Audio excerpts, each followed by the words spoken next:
Hello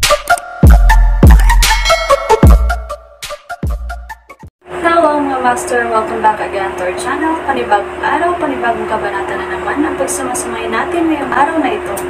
At kung bago ka sa ating channel, pag-click ang subscribe button and hit the notification bell para updated kayo sa ating mga susunod na videos.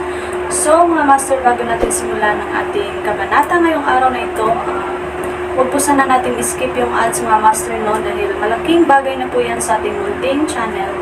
So simulan na natin kabanata ngayong araw na ito. Let's go! Kabanata 1031 hanggang 1050. Kabanata 1031 sa Capital Airport. Lumabas si Aman at isang babae. James, maghiwalay na tayo ng landas dito. Babalik ako sa mansyon ng mga Kayden sa lalong madaling panahon at sasabihin ko kay Lolo ang nangyari sa Mount Little Root. Huminto si Maxine at tumingin kay James. She continued after a moment, "Don't you worry. I won't say a word about the strength you have right now." Okay. Tumango si James, pinag-isipan ito, pagkatapos ay idinagdag, pagkatapos kong gawin ang mga gawain, bibisita rin ako sa mansyon ng mga Kayden. Ang pagbisita ni James sa mansyon ng mga Kayden sa pagkakataong ito ay para imbestigahan si Tobias. Na-curious siya sa kanyang personalidad at sa mga detalye ng insidente na naganap 30 taon na ang nakararaan. Kahit na narinig niya ang ilan sa mga inside story mula kay Thea, ang alam niya ay kung ano ang sinabi nito. Upang malaman kung totoo ang mga ito, kailangan niyang kumpirmahin kay Tobias. Bye! Kinawian ni Maxine ang kanyang kamay, tumalikod, at naglakad palayo. Casual niyang pinababa ang isang taxi sa gilid ng kalsada, sumakay, at umalis. Napatingin si James sa pag-alis niya. Maya-maya ay kinuha niya ang phone niya at nag-dial ng number. "Look into Tiara Youngblood for me. I need all of her information as soon as possible." Ang taong tinawag ni James ay si Henry sa Southern Plains. Kahit na si James ang Dragon King, ang Southern Plains ay kung saan siya ang may pinakamaraming impluwensya at kapangyarihan. Bukod pa rito, ang commander ay may utos sa network ng katalinuhan ng capital. Ang deputy commander ay kasalukuyang namamahala sa intelligence network dahil ang dating emperor ay pumanaw na at isang bagong emperor ay hindi pa nakakaakyat. Wala rin siyang awtoridad na gamitin ang intelligence network ng capital. Gayunpaman, si Henry ay nagpapatupad din ng ilang mga pagbabago habang siya ay nakapost sa Southern Plains. Halimbawa, ang pagtatatag ng isang tagol na network ng katalinuhan. Habang nasa maagang yugto pa ito ng pag-unlad, simple lang ang pangangalap ng impormasyon tungkol sa isang regular na tao. Matapos makuha ang tawag mula kay James, nagpadala kaagad si Henry ng isang tao upang mag-imbestiga. Hindi nagtagal ay nagkaroon ng access si James sa lahat ng impormasyon ni Tiara. Kasama rito ang mga detalye tungkol sa mga miyembro ng kanyang pamilya, sa kanyang pinagtatrabahuan, sa kanyang mga kita, at iba pa. Sa nakalap nilang impormasyon, ilang araw nang na-admit sa ospital ang lola ni Tiara at nasa panganib pa rin. Sinulyapan ni James ang dokumento bago pumara ng taxi. Healthstone Hospital, sabi niya pagpasok niya. Matapos ipaalam sa taxi driver ang kanyang destinasyon, pumikit siya at nagpahinga. Samantala, sa Healthstone Hospital, sa intensive care unit, maraming tao ang nagtipon sa pasukan. May mga lalaki at babae, bata at matanda. Lahat sila ay tensyonado at nag-aalala. Sa puntong ito, isang doktor na nakasuot ng puting Amerikana ang lumabas sa ward at tinanggal ang kanyang face mask. Agad namang lumapit sa kanya ang ama ni Tiara na si Zygmunt Youngblood. "Doktor, kumusta ang sitwasyon?" tanong niya. Hindi ito umaasa. Marahan na bamantong hininga ang nasa katanghaliang gulang na doktor. Kailangan ng mabilis na operasyon, ngunit walang angkop na atay. Bukod dito, kahit na ang isang katugmang donor ay handang mag-donate ng kanilang atay at matagumpay ang operasyon, natatakot ako na ang katawan ng iyong ina ay. Nang marinig ito, napaatras ng ilang hakbang si Zygmunt. "Dr. Wallace, wala na ba talagang ibang paraan?" Na may pagmamakaawa sa kanyang mukha, isang babae ang nagsalita, "Kailangan mo siyang iligtas." Pinayapa siya ni Dr. Wallace at sinabing, "Tiyak na susubukan naming iligtas siya kung magagawa namin, ngunit mayroon din siyang cerebral thrombosis bilang karagdagan sa kanyang isyu sa atay. Siya ay nasa napipintong panganib na mamatay dahil sa pagdurugo ng cerebral.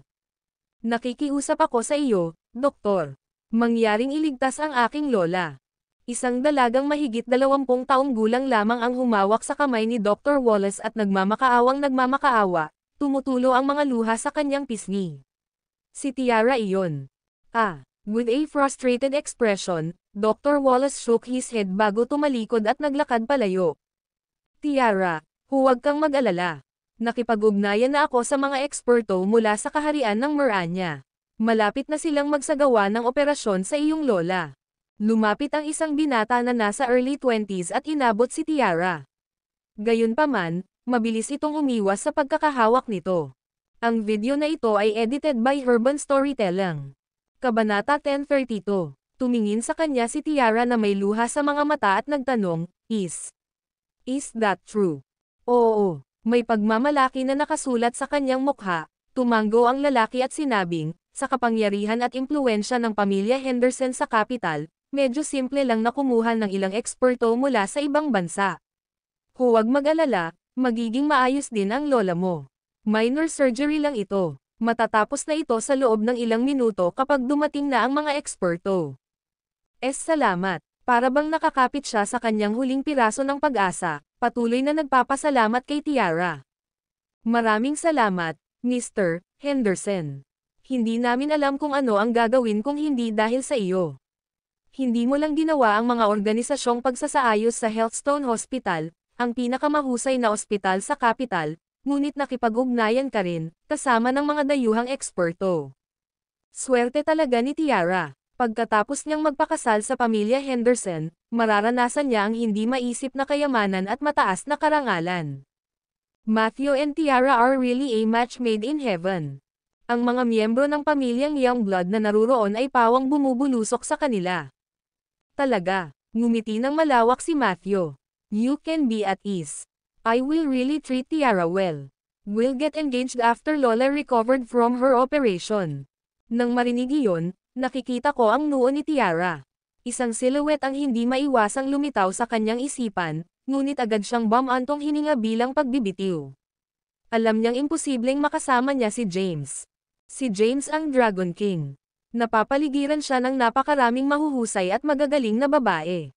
She was simply not the right fit for him. She had no intention of going back to Kensington to meet with James after her return this time. Bukod dito, tatanggapin niya ang kaayusan ng kanyang pamilya at pakasalan si Matthew. Samantala, nagmamadaling pumunta si James dito. Ilang sandali pa, dumating siya sa Healthstone Hospital. Pagkatapos kumonsulta sa mga medical staff, dumating siya sa ward kung saan kasalukuyang naruroon ang lola ni Tiara. Nang malapit na siya sa pasukan, napansin niyang maraming tao ang nagkukumpulan doon. Umabot sila ng higit sa 30 tao. Huminto siya saglit habang naglalakad. Tiara, aniya, nakatingin sa isang dalagang nakaupo sa isang upuan sa koridor. Sa loob ng ilang araw, hindi nakatulog si Tiara. Siya ay kulang sa kanyang karaniwang alindog at talino sa sandaling ito, at siya ay medyo payat at mapatla. Napaangat ng ulo si Tiara para tignan nang may narinig siyang boses na tumatawag sa pangalan niya. James, bakit ka nandito? Nang makita niya si James ay agad siyang ngumiti at nagmamadaling tumayo. Lumapit si James at sinabing, narinig ko na may malubhang sakit ang lola mo, kaya partikular akong pumunta para tingnan kung may magagawa ba ako para tumulong. Nakita rin si James ni Zygmunt, na saglit na tumigil. Pagkatapos, nilapitan niya ito at magalang na hinarap, Dragon. Mr. Youngblood. Pinutol siya ni James sa oras na may pagwawagayway ng kanyang kamay. Nang marinig ang bati ni James sa kanya, nagbago ang ekspresyon ng mukha ni Zygmunt, at mabilis siyang nagsalita, hindi katanggap-tanggap. Hindi iyon katanggap-tanggap. Si James ay ang Dragon King at ang War God ng Sol. Pakiramdam ni Zygmunt ay wala siyang nagawa para marating ito. Zygmunt, sino ito? Habang papalapit ang isang babae, hindi niya namamalayang napalingon ang kanyang mga kilay nang makitang tila magkalapit sina Tiara at James. Siya ang ina ni Tiara, si Maya Clark. Bihirang ipakita ni James ang kanyang mukha sa publiko. Ang tanging pagkakataon na siya ay gumawa ng isang opisyal na nagpapakita ay sa pambansang pangkalahatang paglilitis, na hindi nakita ng lahat sa bansa. Kaya pala hindi siya kilala ni Maya. Hindi rin siya kilala ng ibang miyembro ng pamilyang Youngblood. Gayunpaman, inakala nila na malamang na siya ang manliligaw ni Tiara. Habang nakikipag-usap sa mga dayuhang eksperto, napansin ni Matthew ang isang estranghero na nakatayo malapit kay Tiara. Kumunot ang kanyang noo, tinapos ang tawag, at nagmamadaling lumapit.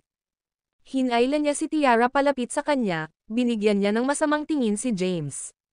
"Sino ka, brat? Anong ginagawa mo dito?" "Kaibigan ko si Tiara. I came specifically to see if there is anything I can help after learning that her lola was in critical condition." "Tiara, so first name basis ka sa kanya, ha?" Naging mataimtim ang ekspresyon ni Matthew at mahina niyang sinabi, "Nakipag-ugnayan na ako sa mga dayuhang eksperto."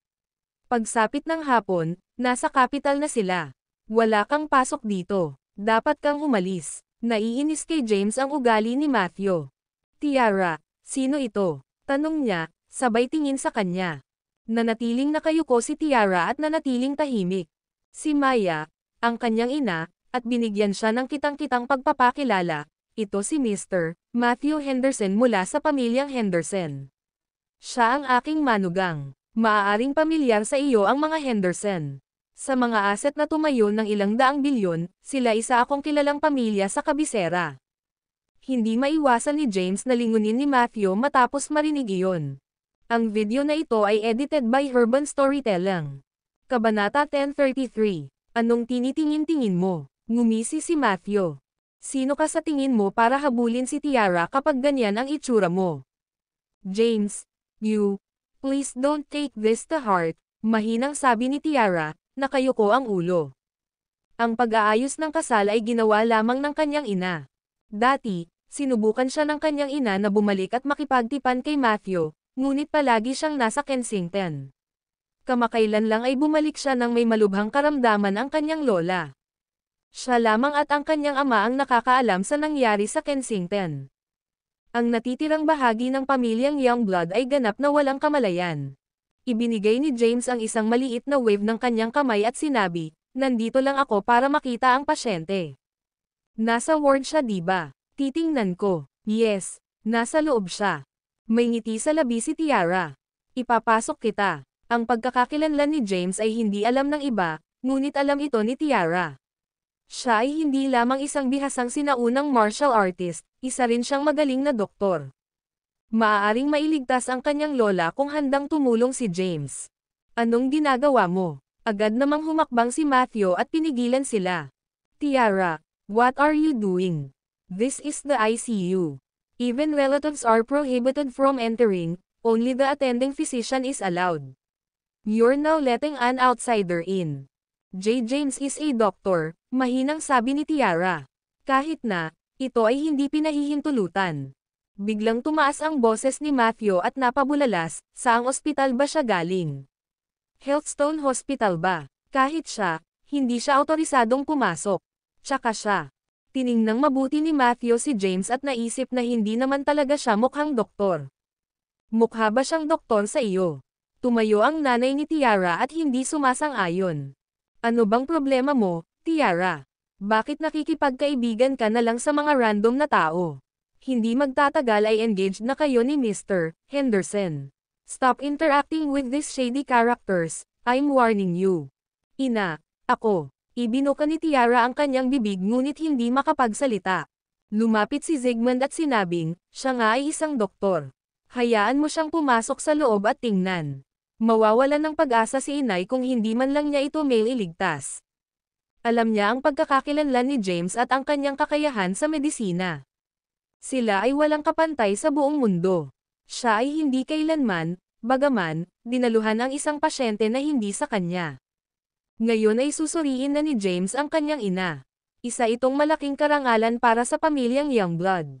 "Mr. Youngblood," agad na sinabi ni Matthew, "darating ang mga eksperto sa hapon. Walang anumang kapahamakan sa oras na ito. Hindi ba magiging problema para sa mga eksperto kung pumasok siya sa silid at gumawa ng isang bagay na walang kabuluhan na nagpalala sa kalagayan ni Lola? Don't worry. Pagdating ng mga eksperto, magsisimula na ang procedure. At nakausap ko na ang liver donor coordinator. Hindi na sila magtatagal para makahanap ng angkop na atay. Nagsimulang mag-alinlangan si Zygmunt. Si James ay isang soli na doktor. Ang sakit ng kanyang ina, gayunpaman, ay nangangailangan ng operasyon. Tumingin siya kay James at nagtanong, Mr. Caden, sigurado ka bang mailigtas mo siya? Bahagyang umiling si James at sinabing, I'm not. I can't know without first looking at the patient and understand body's condition. But if I can't save her, nobody else can. Hindi siya sigurado kung mailigtas niya ito, ngunit tiwala siya sa kanyang mga kasanayang medikal. Sige, kung ganoon, maaari mong subukan. Tumanggo si Zygmunt. Sa pagitan nilang dalawa, mas pinili niyang maniwala kay James kaysa kay Matthew. Anong nangyayari? Si Dr. Wallace, ang dumadating na manggagamot, ay humakbang sa sandaling ito. Matapos makita silang nag-uusap habang nakatayo sa pintuan ng ward, kinailangan niyang mahigpit na pagsabihan sila. This is a hospital. You need to be quiet. If you need to talk, go outside. Dr. Wallace, humakbang si Matthew at tinuro si James. Ang sabi ng brat na ito ay doktor siya at gusto niyang pumasok sa loob para tingnan ang pasyente, kaya pinatigil ko siya dito. Nang marinig iyon ni Dr. Wallace, tumingin siya kay James na nakakunot ang noo at nagtanong, isang doktor. Saang ospital? You're not yet qualified to know that, James stated nonchalantly. Hey, agad namang nguya ni Dr. Wallace. Ang video na ito ay edited by Urban Storytelling. Kabanata 1034. Si Dr. Wallace ay ang punong manggagamot ng Healthstone Hospital at isang makapangyarihang eksperto. Kahit na sa isang pandaigdigang saklaw, mayroon siyang katamtamang reputasyon, ngunit sa ngayon ay minamaliit siya ng isang brat. I'm not qualified to know that yet. What audacity, brat, saang foreign medical school ka nagtapos? Sino ang medical professor na pinag-aralan mo? Si Dr. Wallace ay madalas na lumahok sa mga akademikong pagpapalitan, at medyo pamilyar siya sa lahat ng propesor sa medisina na may ilang katayuan sa buong mundo. He looked at James with disdain and said, can't say it, di ba? You must have graduated from some lousy medical school, huh? Bahagyang nagsalubong ang kilay ni James. Nag-aalala rin si Zygmunt na baka magalit si James. Dr. Wallace, tingnan mo lang siya, sabi niya. Tingnan mo. Kung may nangyaring masama, sino ang magdadala ng kahihinatnan? Ikaw. Malakas na saway ni Dr. Wallace. Ako na ang bahala, sabi ni James. Sino ka sa tingin mo? Ikaw na ang bahala. Paano mo ito kakayanin? Putol ni Dr. Wallace kay James. Huwag mo nang dagdagan ang mga problema ko dito. Umalis ka na. Sinulyapan ni Zygmunt si James na may pagbibitiw. Mahinang pakiusap ni Tiara, James, kailangan mong iligtas si Lola. Don't worry. I'll do my best, pag-alo ni James sa kanya. Nagsimula siyang mag-isip. Sa katunayan, hindi siya pamilyar sa sinumang propesor sa medisina sa kabisera o anumang maimpluwensyang numero sa industriya ng medikal. Wala na talagang magagawa si James dahil tinanggihan siya ng attending physician na pumasok sa silid upang suriin ang pasyente. Hindi niya maaaring dalhin ang isang tropa ng mga sundalo mula sa rehiyon ng militar at tatakan ang ospital gamit ang kanilang mga pinapayagan. After some thought, James uttered, ask your director to come over. Sa sandaling sinabi niya iyon, maraming miyembro ng pamilyang Youngblood ang nagsimulang tumawa. Tiara, itong kaibigan mong ito ay medyo mayabang. Hinihingi niya ang direktor na lumapit. Wala ba siyang kamalay-malay sa Healthstone Hospital ay ang pinakamamahal na pribadong ospital sa kabisera at naglilingkod lamang sa Maharlika? Hindi ba niya alam ang direktor ng ospital ay isang pambansang kinikilalang eksperto? Tama, kung hindi dahil kay Mr. Henderson, hindi natin mapapagamot si Lola dito. The Youngblood family name would not be sufficient on its own. Si Matthew ay nagpakita ng pagmamalaki at may maliit na ngiti sa kanyang mukha habang nakikinig sa pamilyang Youngblood na nangungulit sa kanya. Tama na. Tumigil kayong lahat. Pumagit na si Zygmunt. You're being silly, Dad. The experts that my brother-in-law hired are coming soon. Pagpasensyahan na lang natin at hintayin sila. Bakit kayo nagkakagulo sa brat? Sabi ni Yesa Youngblood, ang nakatatandang kapatid ni Tiara, habang sinusulyapan ng masama si James. And you're even asking for the director, why do you want him to come over? Don't tell me kilala mo ang director. Umiling si James. Sa katunayan, hindi niya kilala ang direktor. Gayunpaman, maaari lamang siyang makapasok sa ward kung may pahintulot ng direktor. Tahimik na lumipat si James sa gilid at kinuha ang kanyang telepono, tumawag kaagad kay Gloom. Ang bodyguard ng King of Seoul na si Gloom ay ang tanging tao sa capital kung saan siya nagkaroon ng mas mabuting kaugnayan. Mabilis na natapos ang tawag. Ako ito, James. Nasa Healthstone Hospital sa capital ako. Kailangan kong magpagamot ng isang pasyente dito, ngunit hindi ako pinapasok ng attending physician sa ward. Humanap ng paraan para makipag-ugnayan sa direktor ng Healthstone Hospital, at sa 5 minuto para magpakita, siya sa ICU number 18, nasa ikatlong palapag ng inpatient department. Nang matanggap ni Gloom ang tawag sa telepono ni James, humagalpak siya ng tawa, may luha sa kanyang mga mata. Sa anumang kaso, James, ikaw si Asclepius. Sino ang hindi nakaalam nito at nang ahas na hamarang sa iyong daan? Tumahimik ka. Agad na pinatay ni James ang tawag. Pagkatapos tumawag ay naghintay siya sa gilid. Ang pamilyang Youngblood, sina Matthew, at Dr. Wallace, ay pawang tumatawa na para bang may narinig silang walang katotohanan. Haha, I'm laughing so hard I'm dying. Sino sa tingin mo para humiling pa na humarap sa iyo ang direktor sa loob ng 5 minuto? Exactly. You should take a look at yourself and know your place. Lahat ay nagbiro sa kanya at kinukutsa siya. Si James, gayunpaman, ay nagbigay lamang ng mahinang ngiti at hindi pinansin ang mga ito. Hindi siya mag-abala kung ang pasyente ay hindi ang lola ni Tiara. Gaano man karaming pera ang inialok sa kanya, baka hindi man lang niya sinubukang iligtas siya. Ang video na ito ay edited by Urban Storytelling. Kabanata 1035. Umupo si James sa isang upuan sa koridor, hindi pinapansin ang mga panunuya at mapanuksong pananalita ng iba. Wala siyang ideya kung paano aabisuhan ni Gloom ang direktor. Gayunpaman, alam niyang tiyak na makakahanap ng paraan si Gloom. Hanggat nasa ospital ang direktor, walang alinlangan na darating siya sa loob ng 5 minuto. Tumayo si Tiara sa harapan niya na nakayuko. I'm sorry, James, for making you trouble. Paghingi niya ng paumanhin sa mahinang boses. Bahaging kumaway si James. Hindi ito isang problema, sabi niya. Naiirita si Matthew sa inasal ni Tiara kay James. Engaged na sana siya sa kanya kung hindi dahil sa kritikal na kalagayan ng kanyang lola, ngunit ngayon ay nakikipaglandian siya sa ibang lalaki. Agad siyang nagalit at lumapit sa kanila. You asked to talk with the director, huh? I'm eager to see if you can actually summon the director today, he snapped.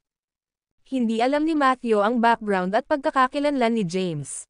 Gayunpaman, hindi niya nakilala ang individual na ito sa loob ng maharlika ng kapital. Gayunpaman, nag-aalala siya na maaari talagang ipatawag ni James ang direktor na may mga espesyal na koneksyon. Iyon ay magiging kahihiyan para sa kanya. Kaya kinuha niya ang kanyang telepono at tinawagan ang kanyang nakitang kapatid sa pamilyang Henderson. Tan, it's me, Matthew. You're familiar with the director of Healthstone Hospital, right? Call him and tell him to meet me after 10 minutes. Tama, nasa ikatlong palapag ako ng inpatient department. Pagkatapos tumawag, nasiyahan siya sa sarili at mabilis na tiningnan si James. Why are you trying to compete with the brat, Matthew? It's not worth the effort. Eksakto. Sinabi ni Matthew na dapat magpakita ng direktor pagkatapos ng 10 minuto, kaya tiyak na darating sila. Ang mga miyembro ng pamilyang Youngblood ay patuloy na nambobola sa kanya. Nang makita kung ano ang nangyayari, nais ni Zygmunt na sabihin sa kanila ang totoo, ngunit hindi siya nang ahas. Iyon ay dahil alam niya na si James ay palaging pinananatili ang isang mababang profile. Hindi niya kailanman ginamit ang kanyang posisyon upang mangibabaw sa iba. Bumalik sa Kensington, kahit ang mga kalahan ay hindi alam ang kanyang katayuan nang siya ay nagpakasal sa pamilya sa loob ng mahabang panahon. Kung may sinabi man siya ngayon, labag siya sa gusto ni James. Bukod dito, si James ay hindi na Dragon General, kundi isang sibilyan na lamang. Ang pagsasabi ni Zygmunt sa kanila ay magdudulot pa ng gulo. Hindi gaanong kumalat kay Saul ang balita tungkol sa pagbawi ni James sa kanyang posisyon. Iilan lang ang nakaalam nito, at si Tiara ang tanging tao sa pamilyang Youngblood na nakakaalam. Hindi pa niya sinabi sa kanyang pamilya ang mga pangyayaring ito. Lumipas ang mga minuto at segundo. Wala pang 5 minuto, nagmamadaling lumapit ang isang lalaking nasa edad 50 anyos. Tumatakbo siya habang sinusuot ang coat niya. Nang nasa labas na siya ng ward ay mabilis niyang inayos ang kanyang kasuotan. Director Layton. Nang makita ang nasa katanghaliang gulang na lalaki, agad na natigilan si Dr. Wallace. Mabilis siyang lumapit at nagtanong ng may paggalang, "Direktor, bakit ka nandito?" Hindi pinansin ni Carl Layton si Dr. Wallace at iniskan ang mga tao sa entrance ng ward. Hindi pa niya nakilala si James at wala siyang ideya kung ano ang hitsura niya, ngunit ngayon lang, tinawag siya ng isang makapangyarihang figure at ipinaalam na nandito si James, ang Dragon King. Nandito si Asclepius. Bukod pa rito, sinabi nila na pinipigilan ng isang doktor ang Dragon King na magligtas ng buhay. Sino? Sino si Asclepius? Ang direktor ay nagtanong, ingat. Ano? Agad namang natarante si Dr. Wallace. Napatulala rin si Matthew. Asclepius. What the hell? Naglakad siya palapit. So you're Mr. Kayden. I'm sorry, so sorry, I'll fire the doctor right now. Mabilis na iniyuko ni Carl ang kanyang ulo at patuloy na humihingi ng tawad nang makita niyang papalapit si Matthew. May ekspresyon siya ng may multo. No, Director, I'm not. I'm Matthew Henderson. Ian, my brother, called you, di ba? Magwala. Agad na nagdilim ang mukha ni Carl at napangiwi siya. Kung hindi ikaw si Mr. Kayden, bakit ka nagsusungit? Gulat na gulat ang mga Youngblood habang pinapanood nila ito. Si Dr. Wallace naman ay natigilan at walang imak. Hindi niya lubos na naiintindihan ang nangyari. Hindi kaya may kahanga-hangang background ang brat. Ako ito. Isang boses ang maririnig. Napalingon si Carl sa pinanggalingan ng boses at napansin ang isang binata na nakatayo. Agad siyang lumapit at yumoko sa 90-degree na anggulo. Mr. Kayden, I'm deeply sorry. This is a blunder on the part of our hospital. I'll fire the doctor who stopped you immediately. Si Dr. Wallace ay ganap na natulala. Siya ay nagtatrabaho sa ospital sa loob ng 8 taon, ngunit hindi pa niya nakita ang direktor na napakaamo at mababang loob. Sino ang brat na ito? Ang video na ito ay edited by Urban Storytelling. Kabanata 1036. Pagkaraan ng ilang segundo, nakabawi siya sa kanyang katinoan at mabilis na naglakad. Direktor, pasensya na. Nagkamali ako. Nakalimutan ko at nakaligtaan ang isang mahalagang tao, ngunit kumikilos lang ako para sa ikabubuti ng pasyente. Pakiusap, pinapayagan akong tanggalin. You good for nothing. Pinuproblema mo lang ako. Nagtaas ng kamay si Carl at akmang sasampalin siya. It's alright. Forget about it. Walang pakialam na sabi ni James. Huminto kaagad si Carl. Tanong ni James, pwede na ba akong pumasok sa loob at tingnan ang pasyente? Oo, kaya mo. Tiyak na kaya mo. Walang tigil na tumanggaw si Dr. Wallace sa kanyang ulo. Aayusin ko kaagad na may maging katulong mo, maagap na sabi ni Carl. Bahagyang iwinagayway ni James ang kanyang kamay at sinabing, there's no need. I can handle it on my own. Diretso siyang naglakad papasok sa ward habang sinasabi niya iyon. Sa labas ng ward, ang mga miyembro ng pamilyang Youngblood ay nagkatitigan, naguguluhan. Sino ba talaga yung brat na yan? Mukhang may kakayahan siya, kahit na ang direktor ng Healthstone Hospital ay gumagalang sa kanya. I wonder kung ano ang background niya. Ang mga miyembro ng pamilyang Youngblood ay nag-uusap sa pananahimik na tono. Lumapit si Maya kay Tiara at pumwesto sa harapan niya. Tiara, sino ang taong iyon? Mahina niyang tanong. Siya ay. Napasulyap si Tiara kay Zygmunt at napansin niyang umiling ito sa kanya. Then, she replied, basta. Kaibigan lang. Kaibigan. Anong background niya? Si Maya ay naging lubhang mausisa tungkol kay James, Healthstone Hospital na partikular na tumulong sa mga maharlika. Maging si Matthew ay hindi nagawang ipatawag ang direktor, ngunit kailangan lamang ni James na tumawag sa telepono bago ang direktor ay sabi na tumakbo. Gayunpaman, pinag-aralan niya ang mga tao sa bawat anak ng maharlika sa kabisera, at si James ay hindi isa sa kanila. Umiling si Tiara at wala nang ibang sinabi. Sabihin mo sa akin kung sino siya, ikaw brat. Napasimangot si Maya at parang hihilahin niya ang tenga ni Tiara. Nakakunot ang noo ni Matthew at nakita si James na nasa loob na ng ward. Kailangan lang niyang tumawag sa telepono, at ang direktor ay sabik na sumugod. Ngunit hindi ko pa siya nakita sa kabisera. Sino nga ba ang brat na ito? Ungol niya. Lahat ng nasa labas ay nag-isip tungkol sa pagkakakilanlan ni James. Si James naman ay pumasok na sa ward. Nasa hospital bed ang isang matandang babae. Maraming medikal na tubo ang nakakonekta sa kanyang katawan habang ang kanyang mukha ay natatakpan ng ventilator. Wala siyang malay. Lumapit sa kanya si James at hinawakan ang kamay niya habang sinusuri ang pulso niya. Hindi nagtagal ay natukoy niya kung anong klaseng sakit iyon. Kung nangyari ito noon, hindi niya ito magagagamot sa ganoong kaikling panahon. Para gumaling, kailangan sana ng maraming acupuncture session at ilang gamot. Gayunpaman, nagbago ang mga bagay. Nasa kanya na ngayon si Crucifere. Mayroon din siyang malakas na cultivation base sa kanyang katawan. Mula sa kanyang manggas, isang manipis na pilak na alambre ang kumalas at nahati sa maraming pilak na karayom. Sinimulang ipasok ni James ang mga karayom. Hindi nagtagal, ang katawan ng pasyente ay natabunan ng ilan sa kanila. Dahil mayroon ng matibay na cultivation base si James, kaya hindi siya magpasok ng higit sa 40 karayom ng sabay-sabay. Ang Crucifere ay ginawang milagro sa pamamagitan ng biyaya ng True Energy. Mabilis na naayos ang katawan ng lola ni Thea ng makapangyarihang True Energy.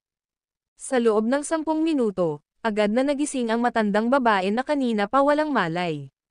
Sa sandaling iyon, nakaramdam siya ng pahinga sa buong katawan.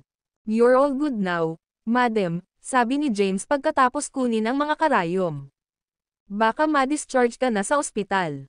Habang sinasabi niya iyon, tinanggal niya ang mga medikal na tubo sa kanyang katawan at tinanggal ang ventilator sa kanyang mukha. Bumangon ang matandang babae mula sa kanyang kama at tumingin kay James, nagtataka. Ikaw, kaibigan ako ni Tiara. May sakit ka daw at gusto niya akong pumunta at iligtas ka. May gagawin pa ako, kaya aalis na ako ngayon. Nakangiting sabi ni James. Pagkasabi ni James ng pakiramdam ay tumalikod na siya at lumabas ng kwarto. Maraming tao ang nagkukumpulan sa labas ng pinto. Mga 10 minuto silang naghintay bago bumukas ang pinto ng ward at lumabas si James. Maya-maya, nag-walkout din ang lola ni Tiara. Natigilan ang lahat nang makita nila ito. Ang video na ito ay edited by Urban Storytelling. Kabanata 1037. Paano? Natigilan ang lahat, lalo na si Dr. Wallace. Siya ang attending physician, kaya alam niya kung ano ang lagay ng katawan ng matandang babae. Ang isang nakasulat na paunawa ng kanyang kritikal na kondisyon ay naibigay na. Siya ay maaaring pumanaw anumang sandali. Gayunpaman, ang taong iyon ay nasa ward lamang ng halos 10 minuto bago natauhan ang matandang babae. Kaya niyang bumangon sa kama at makalakad. Isa pa, base sa kanyang kutis, mukha siyang energetic. Nanay, lola, isa-isang nag-usap ang mga Youngbloods habang mabilis na nilapitan ang matandang babae at pinalibutan ito. Si James naman ay naglakad papunta kay Tiara. James, salamat, bulalas ni Tiara na may galit na ekspresyon. Wala lang, huwag mo nang banggitin. Kahit na ginamit ko na ang Crucifere para pagalingin ang lola mo, kailangan pa ring alagaan ang katawan niya. Mamaya, bibigyan kita ng Race Eta. Kailangan mong kumuha ng gamot kada ang Race Eta at siguraduhing iniinom niya ito sa oras. Magiging napakasigla at malusog siya pagkatapos ng ilang buwan na madali niyang mabubuhay sa loob ng 20 taon. I still have to say thank you. Nasa panganib si Lola kung hindi dahil sayo. Nitong mga nakaraang araw, hindi kumakain o natutulog ng maayos si Tiara, at pagod siya sa pag-iisip. Ngayon, maaari na siyang maging kalmado. Ayos lang. Maayos na ang lahat ngayon. Nahihirapan kang matulog nitong mga nakaraang araw, at pagod ka na. Bumalik ka na at matulog ka na. May mga kailangan pa akong puntahan, kaya hindi na ako manatili sa ospital ng mas matagal. Kung may mangyari, tandaan na tawagan ako. Gagawin ko ang aking makakaya kung makakatulong ako. Mahinang wika ni James. Hindi siya makapagbigay ng masyadong maraming pangako kay Tiara, dahil hindi niya kayang tuparin ang mga pangakong binitiwan niya. Kaya lang niyang gawin ang lahat para tulungan siya mula sa malayo. Okay. Ibinaba ni Tiara ang ulo at marahang tumanggo.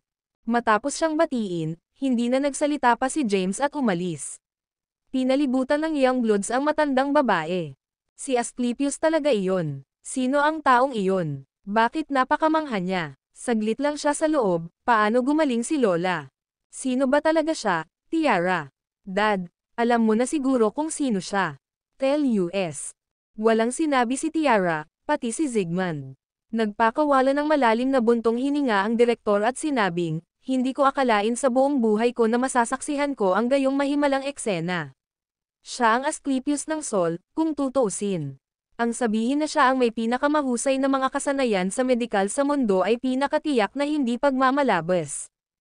Tinanong pa rin ng Youngbloods sina Tiara at Zygmunt tungkol kay James. Si James, gayunpaman, ay nakaalis na sa Healthstone Hospital at papunta na sa Peace Mansion.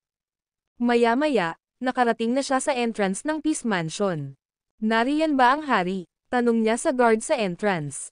Siya ay, bago pa makapagsalita ang guard, may narinig na boses. Itinaas ni James ang ulo at tumingin.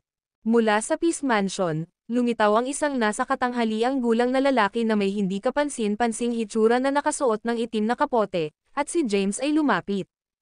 Napangiti si Gloom nang makita siyang papalapit at sinabing, ang tagal na rin simula noong huli kitang nakita.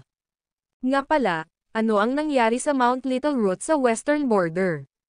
Nabalitaan kong dinala ka na, pero ngayon nakatayo ka na sa harapan ko, ligtas. Walang partikular, bahagyang umiling si James. Hindi niya sinabi kay Gloom kung paano siya nagkaroon ng lakas at pagsasanay. Iniba niya ang usapan. This time, I came to the capital to learn more about Mr. Gabriel. Since the king and Mr. Gabriel has been agreed for such a long time, surely he's familiar with him.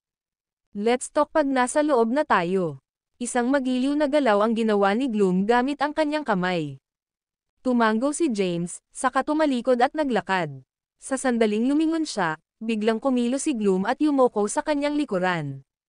Naramdaman ni James ang pagdagsa ng enerhiya mula sa kanyang likuran. Mabilis siyang umikot, itinaas ang kanyang kamay, at hinampas ang kamay ni Gloom. Ang video na ito ay edited by Urban Storytelling. Kabanata 1038. Isang pag-alo ng malakas na puwersa ang nagpatalbog kay Gloom, napilit na napaatras ang kanyang katawan 7 hanggang 8 metro. Nanginginig at namamanhid ang kanyang mga braso. On them, blue veins were bulging. He had a shocked expression on his face. Ikaw, ang lakas mo. Kinuha ni James ang kanyang true energy at sinulyapan ang Gloom. Anong ginagawa mo? Are you trying to sneak up on me or it just a test? Casual niyang sabi. Nag-circulate ang Gloom ng kanyang energy, at unti-unting nawala ang sakit sa kanyang mga braso. He then put his hands behind his back, stared at James, and slowly approached him. He only smiled and spoke when he finally stood in front of James. Na-curious ako kung saang rank na ang iyong cultivation base. Sa masasabi ko, tiyak na nagkaroon ka ng ilang kapana-panabik na pakikipagsapalaran kamakailan. Posible bang mayroon kang moonlit na bulaklak sa cliffside's edge ang lahat ng naisip ngayon? Kahit na nakangisi si Gloom, hindi pa rin hamupa ang gulat at pagtataka na nararamdaman niya. Ang kanyang cultivation base ay nasa ika-5 ranggo. Kahit na ang kanyang lakas ay hindi maituturing na walang talo o walang kapares, siya ay walang alinlangan na napakalakas sa mga sitwasyon kung saan ang mas lumang henerasyon ay hindi nakikialam. Gayunpaman, napatras siya nang tumama ang palad niya kay James kanina. Nakaramdam siya ng pangangilig at pamamanhid sa mga braso niyang nakatali. Ang enerhiya at dugo sa kanyang katawan ay pabago-bago. Si James naman ay ganap na nakatayo at hindi man lang kumibo. Pinatunayan nito na nalampasan na ni James ang lakas niya. Phew! Sa itaas ng ika-5 ranggo. Nahirapan siyang paniwalaan. Paano naging napakalakas ng lakas ni James sa napakaikling yugto ng panahon? Naunawaan ba niya ng lubusan ang moonlit flowers on cliffside's edge, o tumaas ba ng husto ang kanyang lakas bilang resulta ng ilang mapalad na pagkikita? Ngumiti si James at sinabing, swerte para sa akin. Nasugatan ako noon sa mansion ng Cadence. Habang ginagamot ko ang aking pinsala, Nakakuha ako ng access sa gobernador at conception vessels, pati na rin sa 8 extraordinary meridians sa tulong ng tunay na enerhiya ni Tobias. Nagsusumikap ako sa paglilinang kamakailan, kaya lumaki ang aking tunay na enerhiya. Talaga, baka sa mukha ni Gloom ang kawalan ng paniwala. Si James ay hindi magkakaroon ng ganoon kalakas na cultivation base kahit na nakakuha siya ng access sa gobernador at conception vessels, pati na rin ang 8 extraordinary meridians.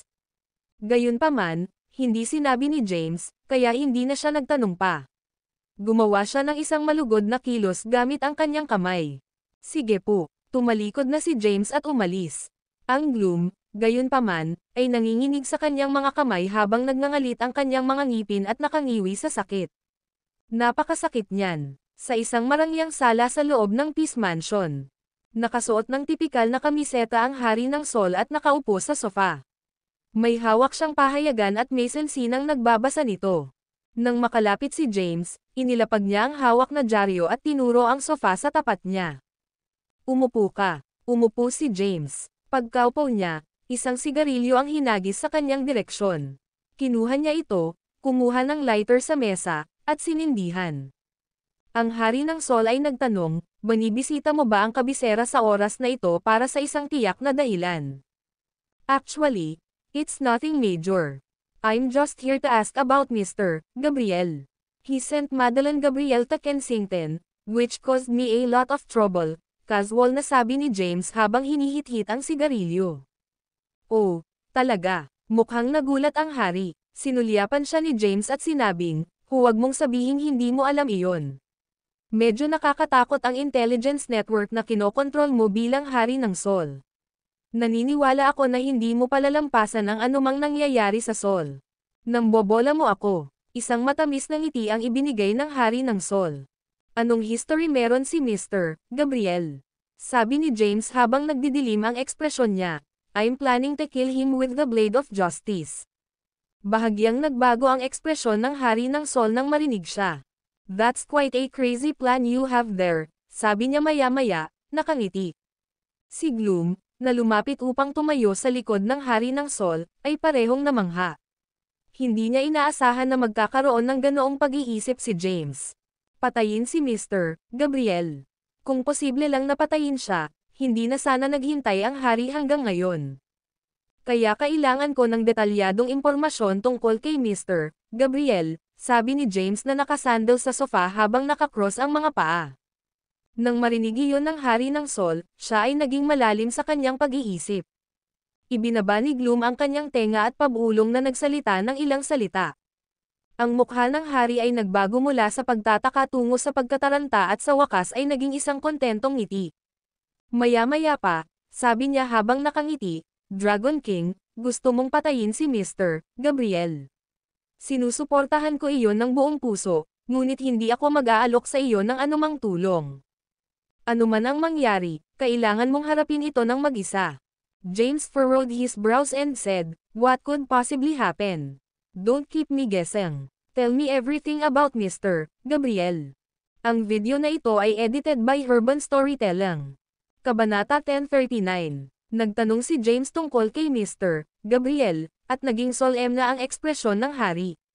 Kumuha siya ng sigarilyo sa mesa, sinindihan ito, at huminga ng malalim. Napuno ng usok ang hangin sa harapan niya. Pagkaraan ng ilang oras, nagsimula siyang magsalita ng dahan-dahan. Kapag tinatalakay ito, dapat magsimula ang isang siglo na ang nakakaraan. Naintriga si James nang marinig ang mga salitang ito. Palagi siyang may limitadong pangunawa sa isang siglo na nakalilipas. Alam niya lamang na 100 taon na ang nakalilipas. Ang unang Hari ng Sol ay nakipagtulungan sa mga sinaunang martial artist ng Sol upang palibutan at sirain ang Gusek. Hindi na raw mabilang na buhay ang nasawi sa labanan. 100 taon na ang nakalilipas, nagsimula ang mga agresor ng pagsalakay. Si Sol ay nasa matinding pagkabalisa. Sa bawat rehiyon, nabuo ang mga puwersa ng paglaban. Sa maraming puwersa ng paglaban, ang brigada na pinamumunuan ng Gusek ang pinakamakapangyarihan. Gayunpaman, ginawa ng Gusek hindi lamang nila nais na palayasin ang mga mananalakay, ngunit nais din nilang gumanti sa pamamagitan ng pagsakop sa kaaway na bansa at pagtatangka upang magkaisa ang buong mundo. Higit pa rito, ang mga estratehiya ng Gu sect ay masama. Ginamit nila ang Gu Venom upang lituhin at lason ang isipan ng mga tao. Sa huli, ang lahat ng rehiyon ng bansa ay nagsama-sama at pinatalsik ang mga agresor. Ang imperyo ng Sol ay naitatag, ngunit ito ay malayo sa kapayapaan sa bansa. Ang pinuno ng pamilyang Maverick ng Gu sect ay nagtataguyod na samantalahin ang pagkakataong ito upang palawakin ang teritoryo at pamunuan ang isang hukbo upang maglunsad ng pag-atake sa buong mundo. Naniniwala ang iba na dahil kailan lang na-stabilize ang Sol, dapat nitong pagalingin at palakihin ang populasyon nito. Hindi nararapat na magsimula ng labanan, ngunit naganap ang salungatan sa Gu sect. Sa labanan ito, ang unang hari ng Sol ay nakipagsanib puwersa sa mga martial artist sa Sol. Sa Mount Thunder sect bilang puwersang-puwersa, kasama ang dalawa pang pamilya ng Gu sect, pinalibutan at inatake nila ang pamilyang Maverick. Hindi mabilang ang nasawi sa labanang iyon. Maging ang Mount Thunder sect leader noong huling panahon iyon ay nalinlang, nalasan ng Gu Venom, at namatay sa labanan. Pagkatapos noon, nag-aalala pa rin ang hari sa dalawa pang pamilya at iniisip niya na hindi na dapat umiral ang Gu technique. Kaya, pinunasan niya ang pamilya Davis at pati na rin ang pamilya Owen. Simula noon, nawala ang Gu sect nang wala, isang bakas. Gayunpaman, maaaring nahulaan na ng Gu sect leader noong panahong iyon na sasalakayin siya ng hari, kaya binigyan niya ang kanyang sarili ng paraan para makaalis. Sa labanan noong iyon, si Callan Maverick, ang Gu sect leader, ay nakatakas, namatay ay ang kanyang kababata na nagpapanggap sa kanya. Matapos makinig sa puntong iyon, sa wakas ay nalaman ni James ang katotohanan tungkol sa labanan sa Gu sect isang siglo bago. Kinailangan niyang magtanong, si Mr. Gabriel ay talagang inapo ng Gu sect leader. Naalala ni James ang taong nagpakita sa Mount Arklands nang kinidnap ang kanyang lolo. Tinukoy siya ng kanyang lolo bilang Gu Devil, at nagbago ang ekspresyon ni Tobias nang marinig niya iyon. Ano ang koneksyon ng Gu Devil at ng Gu sect leader na si Callan? Siya ba ay disipulo niya, o sila ay iisa at pareho? Tumanggo si Harry at sinabing, tama. Siya ang disipulo ni Callan. Kung siya man ay apprentice niya o ang kanyang mga alagad ay hindi pa rin malinaw. Ang tanging alam lang namin ay hindi nag-iisa si Mr. Gabriel. Lahat ng mula sa sekta ni Callan noong isang siglo na ang nakakaraan sa likod niya. Isang siglo na ang nakalilipas, ginamit ni Callan ang kanyang kasambahay para magpanggap bilang kanyang sarili. Iyon ay kung paano siya nakaligtas sa labanan. Pagkatapos makatakas, palihim niyang nakipag-ugnayan sa kanyang mga kampan at tinipon sila. Sa nakalipas na siglo, nakapagtatag sila ng matibay na pundasyon para sa kanilang sarili kay Sol, napakahirap na alisin ang mga ito.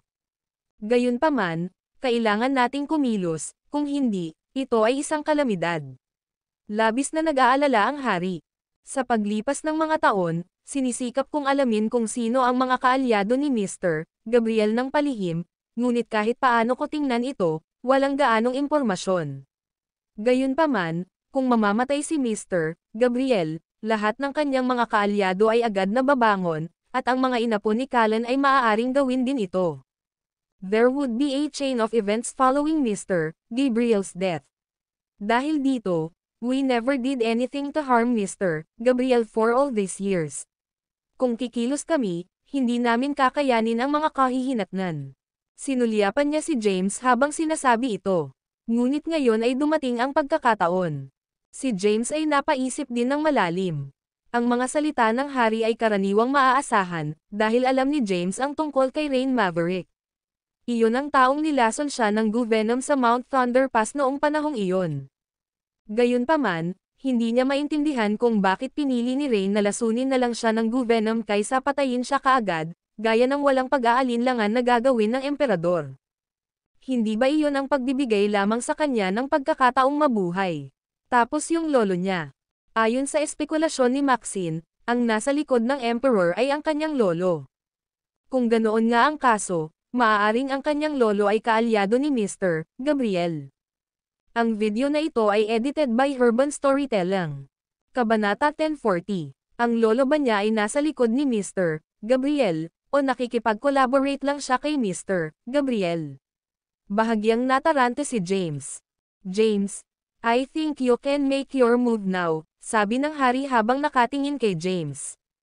After regaining his composure, James said while nodding, I intend to do so. What rank is Mr. Gabriel's strength at? I'm not sure. Mr. Gabriel has always been shrouded in mystery. He rarely show his face and never fight an outsider before. According to our intel, ang lakas niya at least nasa 6th rank, pero malabo kung anong klase ng martial arts na natutunan niya. Sabi ng hari habang umiiling. Ang iyong intelligence network ay sumasaklaw sa buong mundo. Nakahanap ka ba ng anumang impormasyon tungkol sa kinaroroonan ng aking lolo sa mga nakaraang taon? Tanong ni James. Buhay pa ang kanyang lolo. Sigurado siya dito. Sigurado rin siya na ang pangyayari sa Mount Arklands ay ganap na orkestra ng kanyang lolo. Ang layunin ay lituhin si Tobias o lituhin ang mga tagalabas. Gayunpaman, bakit ginawa iyon ng kanyang lolo? Bakit siya nagtago sa dilim? Natakot ba siya sa isang tao? Hindi pa siya nakakasigurado sa alinman sa mga iyon. The king gave James a glance, then, he shook his head bahagyang. I've never found anything. Gayunpaman, nagkaroon ng maraming aksyon sa God King Palace kamakailan. Si Thea ay naging isang martial artist at ang God King token ay nasa kanya. Ito ay maaaring matukoy na ang may-ari ng ang Diyos Haring Palasyo ay si Thomas. At ang pangyayari sa Mount Arklands. Pagkatapos ng maikling sandali ng katahimikan, nagpatuloy ang hari. Siguro ay binalak ng iyong lolo, si Thomas. Baka buhay pa siya ngayon. Hindi man lang nagulat si James na ang hari ay mayroong impormasyong ito. Ito ay ang hari ng Sol, kung tutuusin. Siya, walang alinlangan, ang taong may pinakamaraming kapangyarihan at kayamanan kay Sol. Ang kanyang bodyguard sa tabi niya ay napakalakas na. Maaaring isipin ng isa kung anong uri ng kapangyarihan ang mayroon siya sa likod niya. James, kailangan kong sabihin ang isang bagay na hindi ka nais-nais. Ang iyong lolo ay hindi isang mabuting tao. Siya ay gumagawa ng komplikadong mga pakana.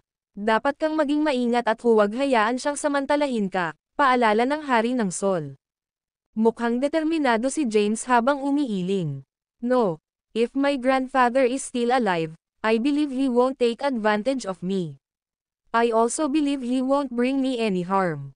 Iyan ay hindi garantisado, sabi ng hari. Ibang pananaw, ibang layunin. Kahit na hindi ako sigurado kung ano ang layunin ni Thomas o kung ano ang sinusubukan niyang makamit, maaari kong tiyakin sa iyo na tiyak na nakipag-ugnayan siya kay Mr. Gabriel. Nakipag-ugnayan pa nga siya, kasama ang organisasyon sa likod ni Mr. Gabriel at nagtrabaho sa kanila. Inakala na ni James ang mga ito. Gayunpaman, wala siyang anumang patunay. Matigas niyang sinabi, kung talagang dyablo ang aking lolo na sumisira sa bansa at sa mga tao nito, tiyak na parurusahan ko siya kung kinakailangan ng hustisya. Hindi ko tulungan mo siya. Alam ni James kung ano ang ikinababahala ng hari. Nag-aalala lang siya na susuportahan ni James si Thomas at laban kay Sol. Bilang commander ng Black Dragon Army, hindi siya gagawa ng anumang bagay na makakasama sa mga tao. Taos-puso siyang umaasa na ang kanyang lolo ay hindi ganoong uri ng tao at hindi na niya kailangang gawin iyon anumang oras sa hinaharap. Ang mga salita ni James ay nagpatahimik sa hari.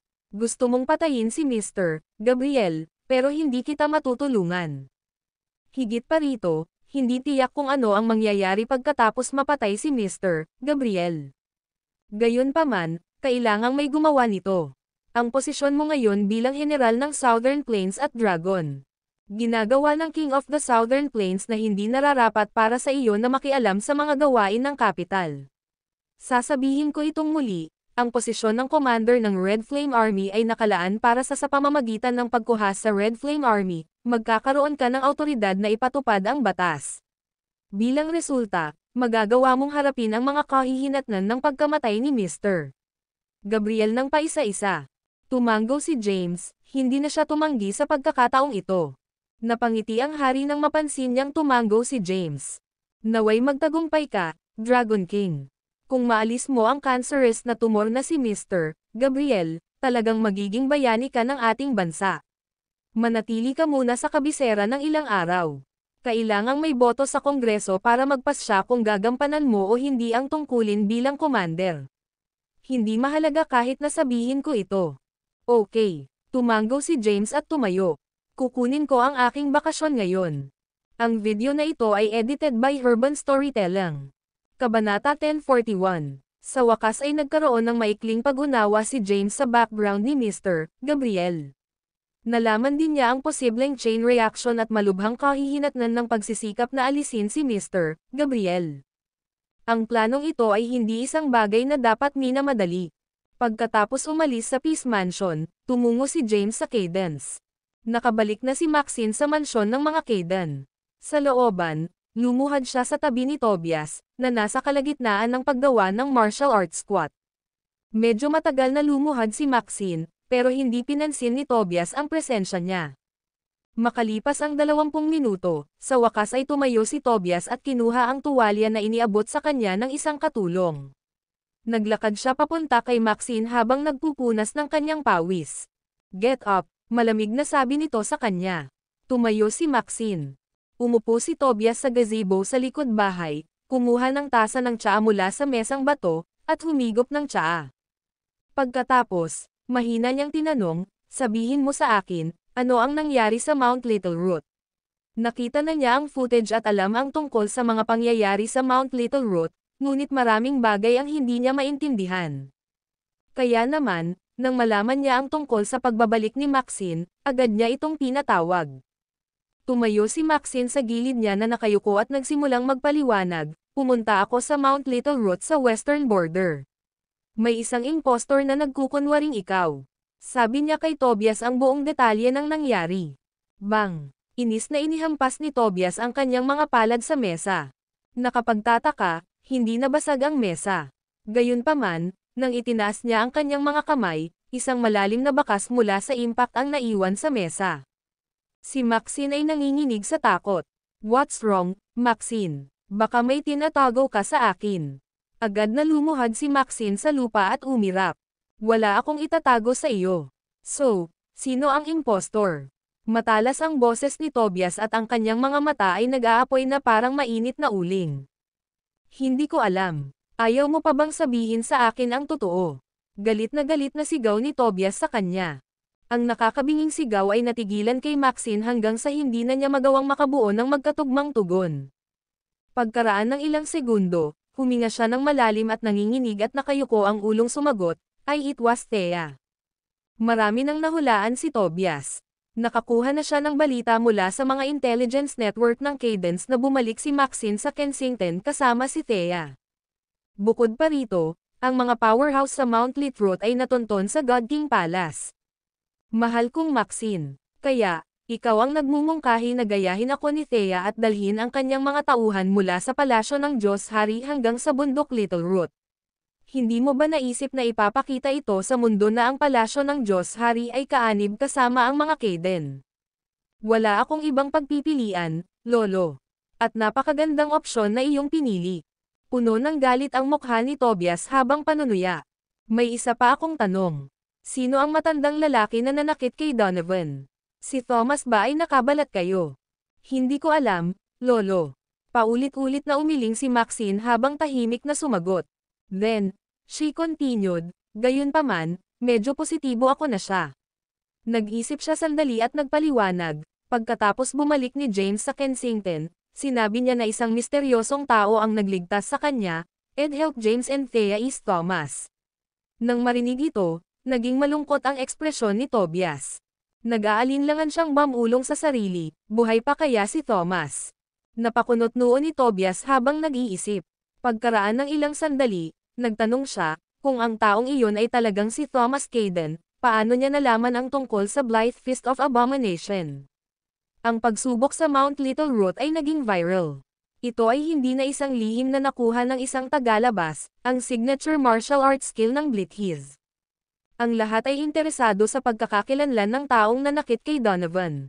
Gayunpaman, walang sino man ang maghahinala kay Thomas ang nasa likod nito.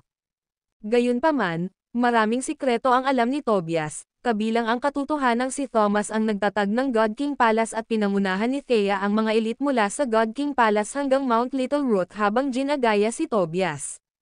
Binigyan siya nitong matinding hinala na ang misteryosong matandang lalaki ay si Thomas. Lolo, wala talaga akong sagot sa tanong mo. Patuloy na nakaluhod si Maxine sa lupa, hindi naglakas loob na tingnan si Tobias sa mata. Natatakot siyang makita agad ni Tobias ang kanyang mga kasinungalingan. Ang video na ito ay edited by Urban Storytelling. Kabanata 1042. Natatakot si Maxine na baka mapilitan siyang sagutin ni Tobias. Nag-aalala siya na baka mapilitan siya at ibunyag na ang matandang lalaki ay, sa katunayan, si James. Kung gagawin niya ito, mapipilitin nitong si James na nagpapatuloy sa pagtatanggol at limitahan ang kanyang mga galaw. Isang seryosong ekspresyon ang bumalatay sa mukha ni Tobias habang tahimik siyang nakaupo. Ang tanging pagkakataon na natalo siya sa kahit sino ay 20 taon na ang nakalilipas sa isang piling miyembro ng Blythe family. Ang kanyang 13 Heavenly Swords technique ay hindi tugma sa Blythe Fist of Abomination. Ang pagkawalang ito ay nagmumulto sa kanya mula noon. Nag-aalala na siya ngayon na may ibang tao na nakabisado ang Blythe Fist of Abomination. Kung ang tao ay si Thomas Caden, magkakaroon siya ng isa pang mabigat na kaaway na maaaring magbanta sa kanyang pamilya. Maxine, paliwanagan mo ako. Ano sa tingin mo ang scheme ni Thomas? Bakit siya nagpanggap na isang ordinaryong tao sa Kensington sa nakalipas na 20 taon? Ang kanyang pamilya ay sinunog hanggang sa mamatay, ngunit wala siyang nagawa. Bakit siya nagtago sa loob ng isang taon para lang bigla na lang kumilos ang kanyang mga plano? Ano ang sinusubukan niyang maisakatuparan? Inalis ni Tobias ang lahat ng mga pag-aalinlangan na bumabagabag sa kanya at binigkas ang mga ito na parang mga bagay sa isang listahan ng grocery. Lolo, wala din po akong sagot dito. Pasensya na po. Maxine shook her head despondently. She genuinely had no idea what Thomas was up to. Nanatili siyang nakatago ng napakatagal at lihim na itinatag ang God King Palace, para lamang ibigay ito kay Thea. Bakit niya ginawang pekeng muli ang kanyang kamatayan? Sino ang sinusubukan niyang lituhin? Hindi makita ni Maxine ang serye ng mga aksyon na binubuo ng kanyang grand scheme. Thomas, malungkot ang ekspresyon ni Tobias. Nakabisado niya ang lahat ng kasanayan sa martial art ng mga Caden ilang dekada na ang nakalilipas. Ngayon, natutunan pa niya ang Blythe Fist of Abomination. Mukhang nakaipon siya ng maraming iba't ibang martial art technique sa nakalipas na taon. Kumbinsido si Tobias na ang matandang lalaki na lumaban kay Donovan sa Mount Little Root ay si Thomas in disguise. Sir, nandito si James para bisitahin ka. Magalang na lumapit sa dalawa ang isang alagad at ibinalita ang pagdating ni James. Got it. Baka papasukin mo siya. Ikinaway ni Tobias ang kanyang kamay. Naiintindihan. Yumuko ang alagad at umalis. Tumingin si Tobias kay Maxine at sinabing, tama na. Pwede ka nang bumangon. Dahan-daang bumangon si Maxine. Bahagyang namamanhid ang kanyang mga tuhod matapos lumuhad ng matagal. Itinuro ni Tobias ang isang upuang bato. Umupo ka. Umupo si Maxine gaya ng itinuro. Wala ni isa sa kanila ang nagsalita sa isa't isa. Makalipas ang ilang minuto, pumasok si James sa likod bahay at nilapitan sina Tobias at Maxine. Binigay niya ang bawat isa sa kanila at umupo. Humihingi ng tawad ang sinabi ni Tobias, James, may mga dahilan para hindi ka iligtas mula sa mga Blithies. Hindi ko maaaring ilagay sa panganib ang natitirang bahagi ng aking pamilya para iligtas ka. Sinulyapan ni James si Tobias. Alam niya na ang tanging tao na dapat niyang pagkatiwalaan sa mga bagay na ito ay ang kanyang sarili at ang mga tagalabas ay hindi mapagkakatiwalaan. Dahil dito, hindi niya sinisisi si Tobias para dito. Ang dahilan kung bakit siya pumunta sa mansyon ng mga Caden ay upang malaman ang higit pa tungkol sa pagsubok na nangyari 30 taon na ang nakakaraan. I'm not here to condemn you for not saving me. Gusto ko lang malaman kung ano ang nangyari 30 years ago at kung anong klaseng tao ang lolo ko. Tungkol dyan, binalikan ni Tobias ang nakaraan na may sentimental na ekspresyon sa kanyang kulubat na mukha. Ang iyong lolo ay isang hindi kapani-pani walang mahuhusay na individual. Gayunpaman, hindi niya pinansin ang mga nangungupahan ng martial arts ng pamilya at nagpumilit na magsanay ng devilish energy. Sa huli, Dumanas siya ng energy deviation na nagpapakita sa isang massacre sa aming pamilya. Pinasuko siya ng ating Grand Patriarch at inalis ang kanyang cultivation base. Ninakaw niya ang pagpinta ng aming pamilya at pinalitan ito ng pekeng pintura bago pinatalsik sa pamilya. Napagtanto lang namin makalipas ang maraming taon na nakita niya ang tunay na painting. Ang villa ni Cadence sa Kensington ay nasunog sa pagtatangka ng aming pamilya na kunin ito. Ang pangunahing pamilya ay walang intensyon na lipulin ang iyong pamilya. Gayunpaman, hindi naiintindihan ng mga nasa labas na kasama ang utos at pinatay ang iyong buong pamilya. Mahinahong pinag-usapan ni Tobias ang mga malagim na pangyayari sa nakaraan na para bang ito ay isang walang kabuluhang bagay. Naikuyom ni James ang kanyang mga kamao, at nagdilim ang kanyang ekspresyon. Inutusan mo si Trent na gawin ito. Umiling si Tobias habang sinabi niya, binigyan ko lang siya ng utos na kunin ang moonlit flowers on Cliffside's edge. I never asked him to kill anyone. Ganun ba? Baka sa mukha niya ang pagdududa ni James. Oo, iyon ang katotohanan ng nangyari. Sumulyap si Tobias kay James at napansin ang kanyang gloomy expression at ang bloodlust na ipinalabas niya, napataas siya ng kilay. What's wrong? Iniisip mo ba na ang pagpatay sa akin ay maghihiganti sa pamilya mo? Ang video na ito ay edited by Urban Storytelling. Kabanata 1043. Nag-aalalang tumingin si Maxine kay James at binigyan siya ng banayad na senyales. James loosened his tightly clenched fist, huminga siya ng malalim at nilunok ang galit niya. Sigurado ka ba? Kung ganun, bakit ko nalaman ang dahilan kung bakit nagkaroon ng energy deviation ang lolo ko ay dahil may umambos sa kanya habang nagtataka siya. Hindi ba iyon ang dahilan kung bakit niya pinatay ang mga tao sa pamilya? Mahinahong tanong ni James. Oh, ganun ba? Wala pa akong narinig na ganyan, naguguluhang sagot ni Tobias. Hindi mo ba talaga alam? 30 taon na ang nakakaraan, tiyak na nandoon ka noong nawasak ang kultibasyon ng aking lolo, at siya ay pinatalsik sa pamilya. Hindi ba niya pinabulaanan ang desisyon o sinubukang bigyang katwiran ang kanyang sarili? Tumingin si James sa mga mata ni Tobias at nagtanong. Sumagot lang si Tobias, nandoon nga ako nang mangyari iyon. Gayunpaman, hindi ipinaliwanag ng iyong lolo ang kanyang sarili. Hindi man lang siya umimik. Kasunod nito, pinalayas siya sa pamilya at itinapon palabas ng mga tarangkahan ng Cadence. Ang buong pamilya niya ay pinaalis din kasama niya.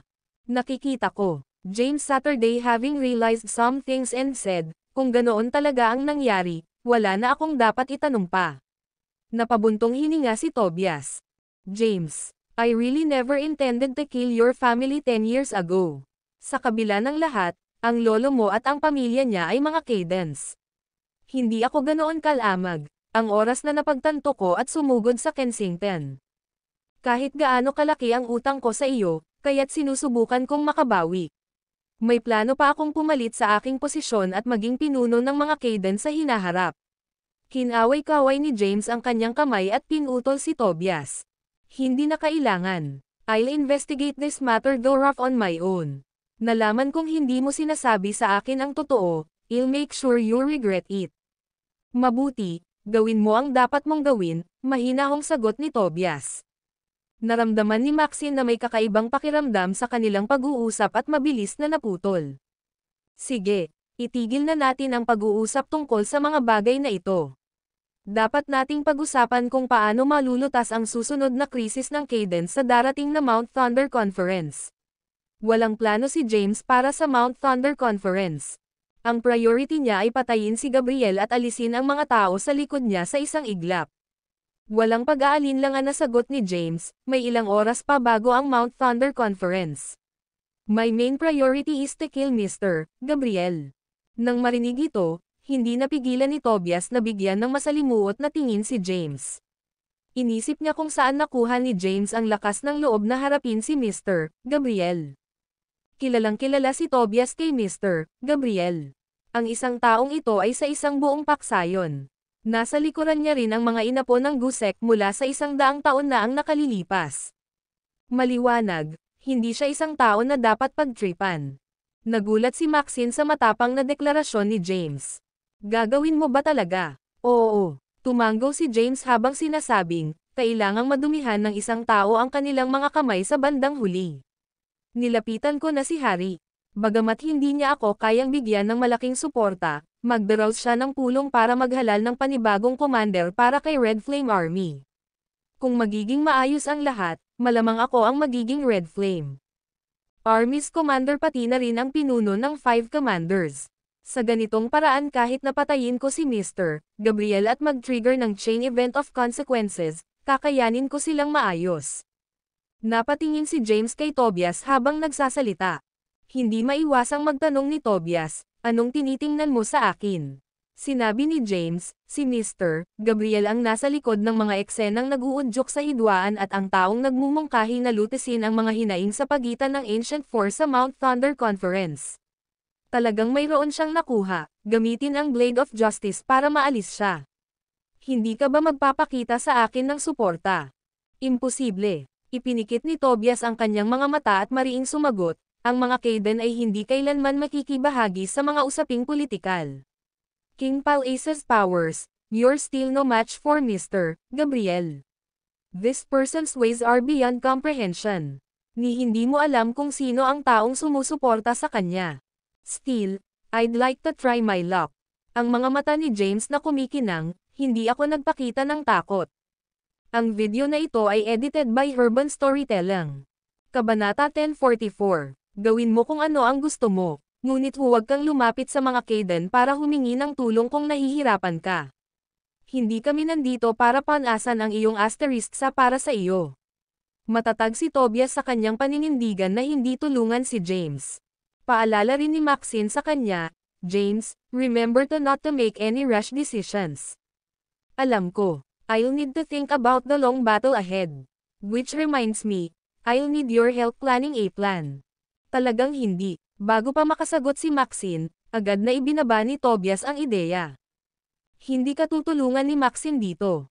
Natatakot ako." Ang kanyang tulong ay maaaring ituring na isang paninindigan mula mismo sa mga Kaiden, na magreresulta sa pagkaladkad natin sa hindi pagsunod sa salungatan sa politika.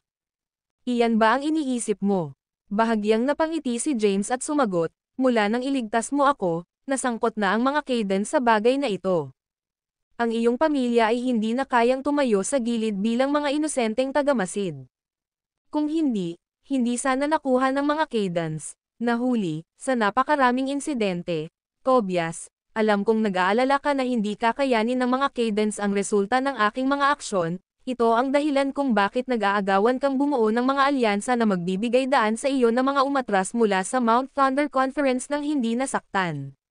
Dahil naisip mong gawin ang mga Blithies bilang iyong mga kaalyado, hindi ba naisip mo na ihagis ang iyong kapalaran kasama ang hari?" Nang marinig ito, si Tobias ay nahulog sa malalim na pag-iisip, nahulog ang kawit, linya at sinker sa bitag ni James. Sa katunayan, si James ay hindi kasing kumpiyansa na harapin si Mr. Gabriel gaya ng ginawa niyang tawagin. Kaya, binalak niyang kaladkarin dito ang mga Kaiden. Hindi pa rin siya sigurado sa uri ng tao na si Tobias, ngunit hanggat handa siyang pumanig sa kanya, sapat na ang pakikitungo sa mga katulad ni Mr. Gabriel. "Lolo, tama si James," mahinang ungol ni Maxine. Tumingin si Tobias kay Maxine at nakikita ang mga mata. "Sa tingin mo rin ba dapat ako pumanig sa hari at Mr. Lee para maprotektahan ang mga Kaiden at payag ang makaalis tayo?" Tumanggaw si Maxine. "Oo, Lolo. Dapat mong malaman ang hari ay kahit sa bansa ng Sol. Karamihan sa mga puwersang sumusuporta sa hari ay mga sinaunang martial artist din sa loob ng Sol." Napabuntong hininga si Tobias at pinasadahan ng kulubat na kamay ang kanyang buhok, "Kung papanig ako, gagawin din iyon ng ibang pamilya at puwersa. Masisira ang balanseng pinaghirapan naming ipreserba at magugulo si Sol. Muling sumiklab ang labanan para sa kapangyarihan. Maaaring mas masahol pa ito kaysa sa 100 taon na ang nakalilipas." Ang posibilidad ay tiyak na dumating ng higit sa isang beses sa isip ni Tobias. Gayunpaman, ang lahat ay nagmasid sa pangkalahatang sitwasyon at hindi gustong ipahayag ang kanilang paninindigan ng madalian. Kung siya ang magsisimula, ang iba pang puwersa ay mabilis na magsisimulang pumili ng mga panig. Kapag naipakita na ang lahat kung saan nakatayo ang kanilang mga katapatan, ang susunod na hakbang ay ang labanan hanggang kamatayan. Sisirain ng labanang ito ang kapayapaang natamasa ni Sol sa nakalipas na 100 taon. Ito ang dahilan kung bakit siya nag-aalangan na magpahayag ng kanyang sinasabi. Lolo, there is a way around this. You can dun me as a Kayden and I'll be able to observe the movements of other family from the shadows. Whatever I do in the future ay walang kinalaman sa Cadence, iminungkahi ni Maxine ang kanyang matinding sukat sa pananahimik na tono. Sumulyap si Tobias kay Maxine at pagkatapos ay ibinalik ang tingin kay James. Itinutok niya ang kanyang mga daliri sa mesa at nagsalubong ng malalim na kilay. Samantala, matiyag ang naghintay si James ng sagot niya. Pagkaraan ng ilang sandali, maingat niyang pinili ang kanyang mga salita. Ang bawat desisyon ko ay nakakaimpluwensya sa buhay at kamatayan ng mga Cadence. I will stand by my decision to not choose a side until I take my very last breath. Gayunpaman, Maxine's suggestion is quite reasonable. If she's expelled from the family, then whatever, wala siyang kinalaman sa mga Caden. After he said his piece, he stood up with his hands behind his back, and left silently. As for Maxine, she looked at James with a smile on her pretty face. Nga pala, biglang huminto si Tobias at lumingon sa dalawa. Dahil nandito ka, kumuha ng pagkakataon na bisitahin ang aming library. Maraming signature martial arts skills sa loob doon. Maaari mong kunin at sanayin ang anumang bagay na nababagay sa iyong gusto. Kakailanganin mo ang lahat ng paghahanda na magagawa mo para magawa ang anumang bagay, plano mo. Nang matapos siyang magsalita ay nagpatuloy siya sa paglalakad. Nakahinga ng maluwag si James. Bagamat ayaw pumili ng panig ni Tobias, pinayagan niya si Maxine na tulungan siya. Sa pamamagitan ng isang matalinong strategist sa kanyang panig, maaari niyang iligtas ang kanyang sarili sa maraming problema. Ang video na ito ay edited by Urban Storytelling. Kabanata 1045. James, ito na ang pagkakataon mo. Ang library ng Cadence ay naglalaman ng hindi mabilang na martial arts skills. Kabilang dito ang pinakamahusay na sword technique sa mundo, ang 13 Heavenly Swords. Hindi magiging maraming tao ang makakalaban mo. Napasimangot si Maxine habang tuwang-tuwa siyang nakikipagdaldalan kay James. Si Toes ay optimistiko tungkol sa potensyal ni James. Sa kabila ng manipis na pagtatakip ng galit ni James sa kanya, pinayagan pa rin niya si James na pumunta sa library ng pamilya. Hindi ito ang unang pagkakataon na narinig ni James ang tungkol sa 13 langit na espada. Naintriga siya sa sword technique. Sige, gagamitin ko ang pagkakataong ito para tingnan. Ihahatid na kita doon. Tumayo si Maxine at gumawa ng gesture na nagyaya na umalis na siya. Tumayo si James at sinundan si Maxine papasok sa malawak na likod bahay. Pagkatapos nilang maglakad ng mahabang panahon, nakakita siya ng nag-iisang bahay na gawa sa kahoy. Huminto si Maxine at mamulong, nakikita mo ba ang kahoy na bahay dyan, James? Tumango si James. Oo, nakikita ko. Maxine explained in a hushed tone, that's the Grand Patriarch's closed-door meditation sanctuary. It's also a area that's off limits and forbidden to our family members. No one is allowed to enter without permission from the family head. According to the Our Family Tree, ang kasalukuyang naninirahan doon ay marahil ang lolo ng aking lolo. Narinig ko mula kay lolo na ang pangalan niya ay Bennett. Siya ang kasalukuyang panganay pati na rin ang pinakamalakas na miyembro ng sambahayan ng Caden. Bennett, tumigil sa paglalakad si James saglit. Narinig na niya ang pangalang ito noon pa. Habang si James ay nasa ilalim ng kulungan ng Blythe, ang taong nagpasa ng kanyang true energy sa kanya, si Spencer, ay nagtanong sa kanya tungkol sa kanyang relasyon kay Bennett. Oo, sinabi ni Lolo na makapangyarihan ang Grand Patriarch. Naabot niya ang ikatong ranggo ilang dekada na ang nakakaraan. Kung ano ang ranggo niya ngayon, walang nakakaalam. Oh ho ho, you young'uns talking about me. Biglang tumawa kung saan. Bago pa makapag-react sina James at Maxine, may isang matandang lalaki ang biglang sumulpot sa harap nila. Siya ay may puting balbas at isang kakaibang aura. Ito ay ginawa sa kanya na tila siya ay isang immortal na Diyos. Hindi pa nakilala ni Maxine ang Grand Patriarch ngunit agad niyang nalaman na nakatayo sa harap nila ay si Bennett Caden. Agad siyang yumuko ng malalim, "It's an honor to meet you." Si James naman ay nanatiling nakatayo at malapit nang makita sa matandang nasa harapan niya. Nakatutok din ang mga mata ni Bennett kay James habang hinahaplos ang kanyang maputing balbas sa katuwaan. Then, he said with a cheeky smile. You must be Thomas, descendant, right? Tumango si James. Oo, siya ang lolo ko. Bilang Grand Patriarch ng Cadence, dapat alam mo kung ano ang nangyari 30 taon na ang nakakaraan.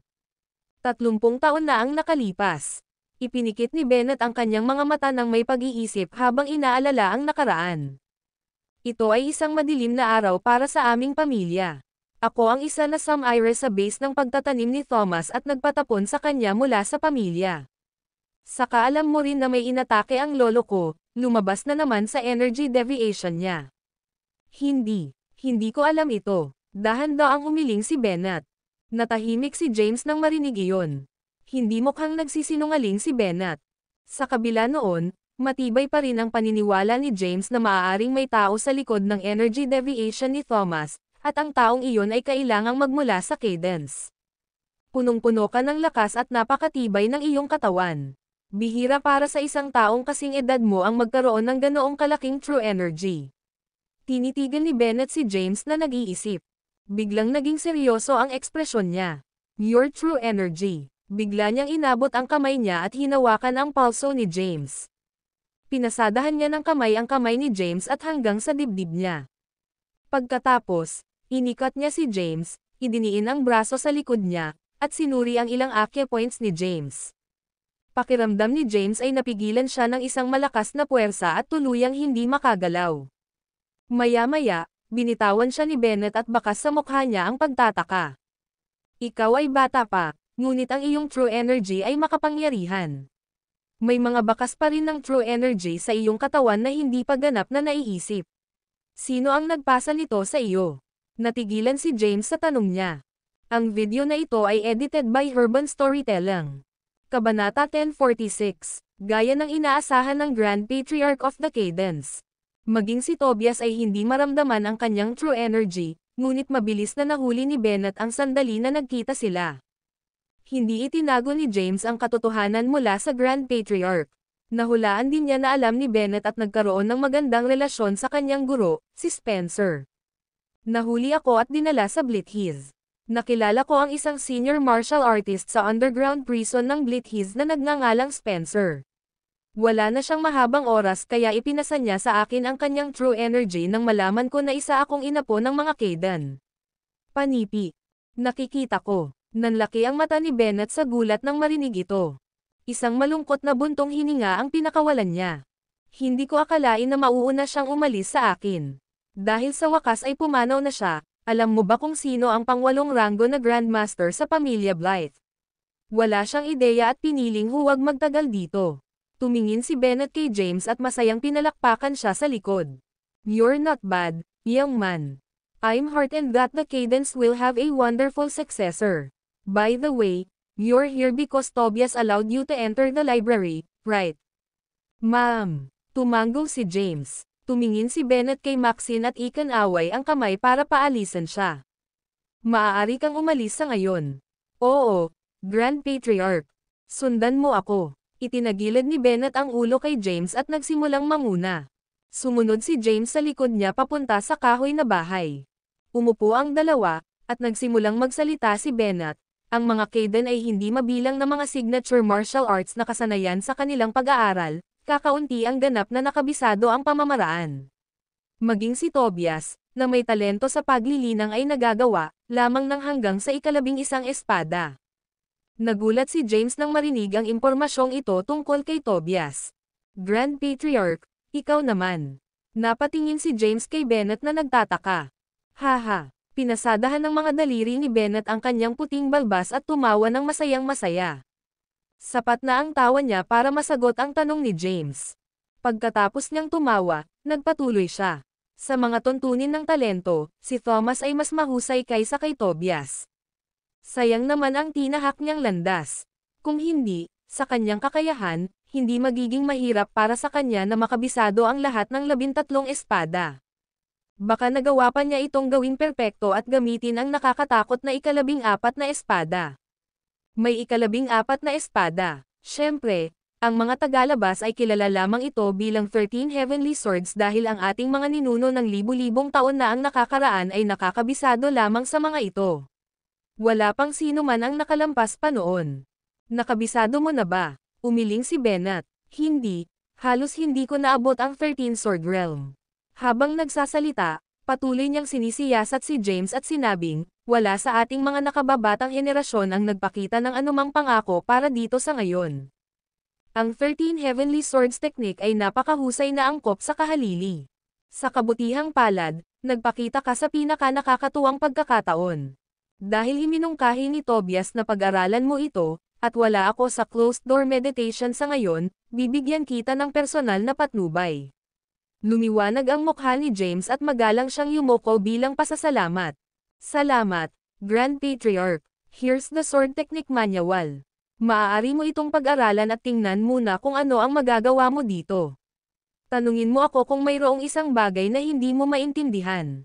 Habang nagsasalita, kinuha ni Bennett ang isang ordinary-looking manual at iniabot ito kay James.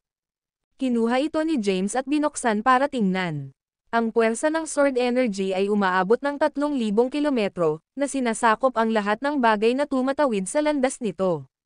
Isang quote ang naitala sa simula ng manual. Si James ay labis na nabighani sa mga salitang ito.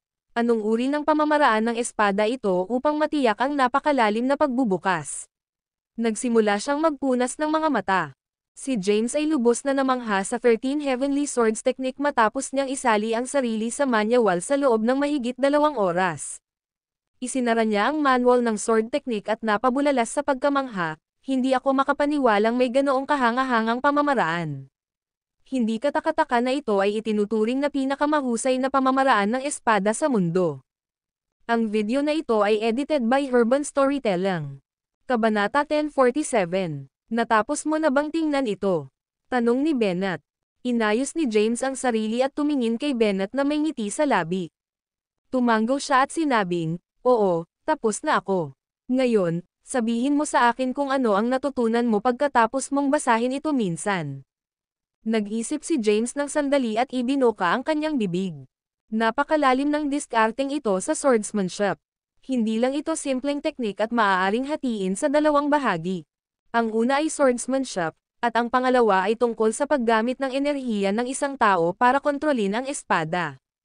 Ang susi ay ang makagalaw sa pagbulag, bilis. Kailangang maging mabilis ang swordsmanship ng isang tao para tumaas ang bilis ng enerhiya. Ang espada ay nagsisilbing daluyan ng true energy upang maging sword energy. Ang 13 Sword Realms ay kumakatawan sa 13 Sword Energies. Ipinaliwanag ni James ang kanyang pag-unawa sa mga pamamaraan na naitala sa aklat. Tama na. Tumayo si Bennett na nakakross ang mga kamay sa likod at sinabing, may kinakailangan bago ka makapagsanay sa Second Sword Realm. Ibig sabihin, dapat kang pumasok sa 5th rank at magkaroon ng sapat na makapangyarihang true energy na magbibigay daan sa iyong gamitin ang iyong sword energy. Naaapektuhan mo rin ang ulo tungkol sa mga kinakailangan sa bilis at kung paano ito nauugnay sa paraan ng pagpapataas mo ng bilis ng iyong sword energy. Itinaas ni Bennett ang kanyang kamay, at isang espadang bakal na nakalatag sa isang bato sa di kalayuan ay biglang lumipad papunta sa kanya. Dahil nasalo niya ang espada sa kanyang kamay, nagbago ang aura ni Bennett. Sa mismong sandaling iyon, mukha siyang martial god na may aura na nagbabantang mangibabaw sa mundo. Bigla siyang gumalaw at mabilis na ibinato sa ere ang kanyang espada. Whoosh! Nagmorph ang sword energy kasama ng sword, na naging sanhi ng 13 sword energies na mabuo kaagad sa tabi ng sword. Pinagmasdan ng mabuti ni James ang display. Si Bennett ay napakabilis. Sa kabila ng pagiging nasa tuktok ng ikalimang ranggo, halos hindi masundan ni James ang kanyang mga galaw at nakita lamang ang isang after-image ng nakasisilaw na sword energy.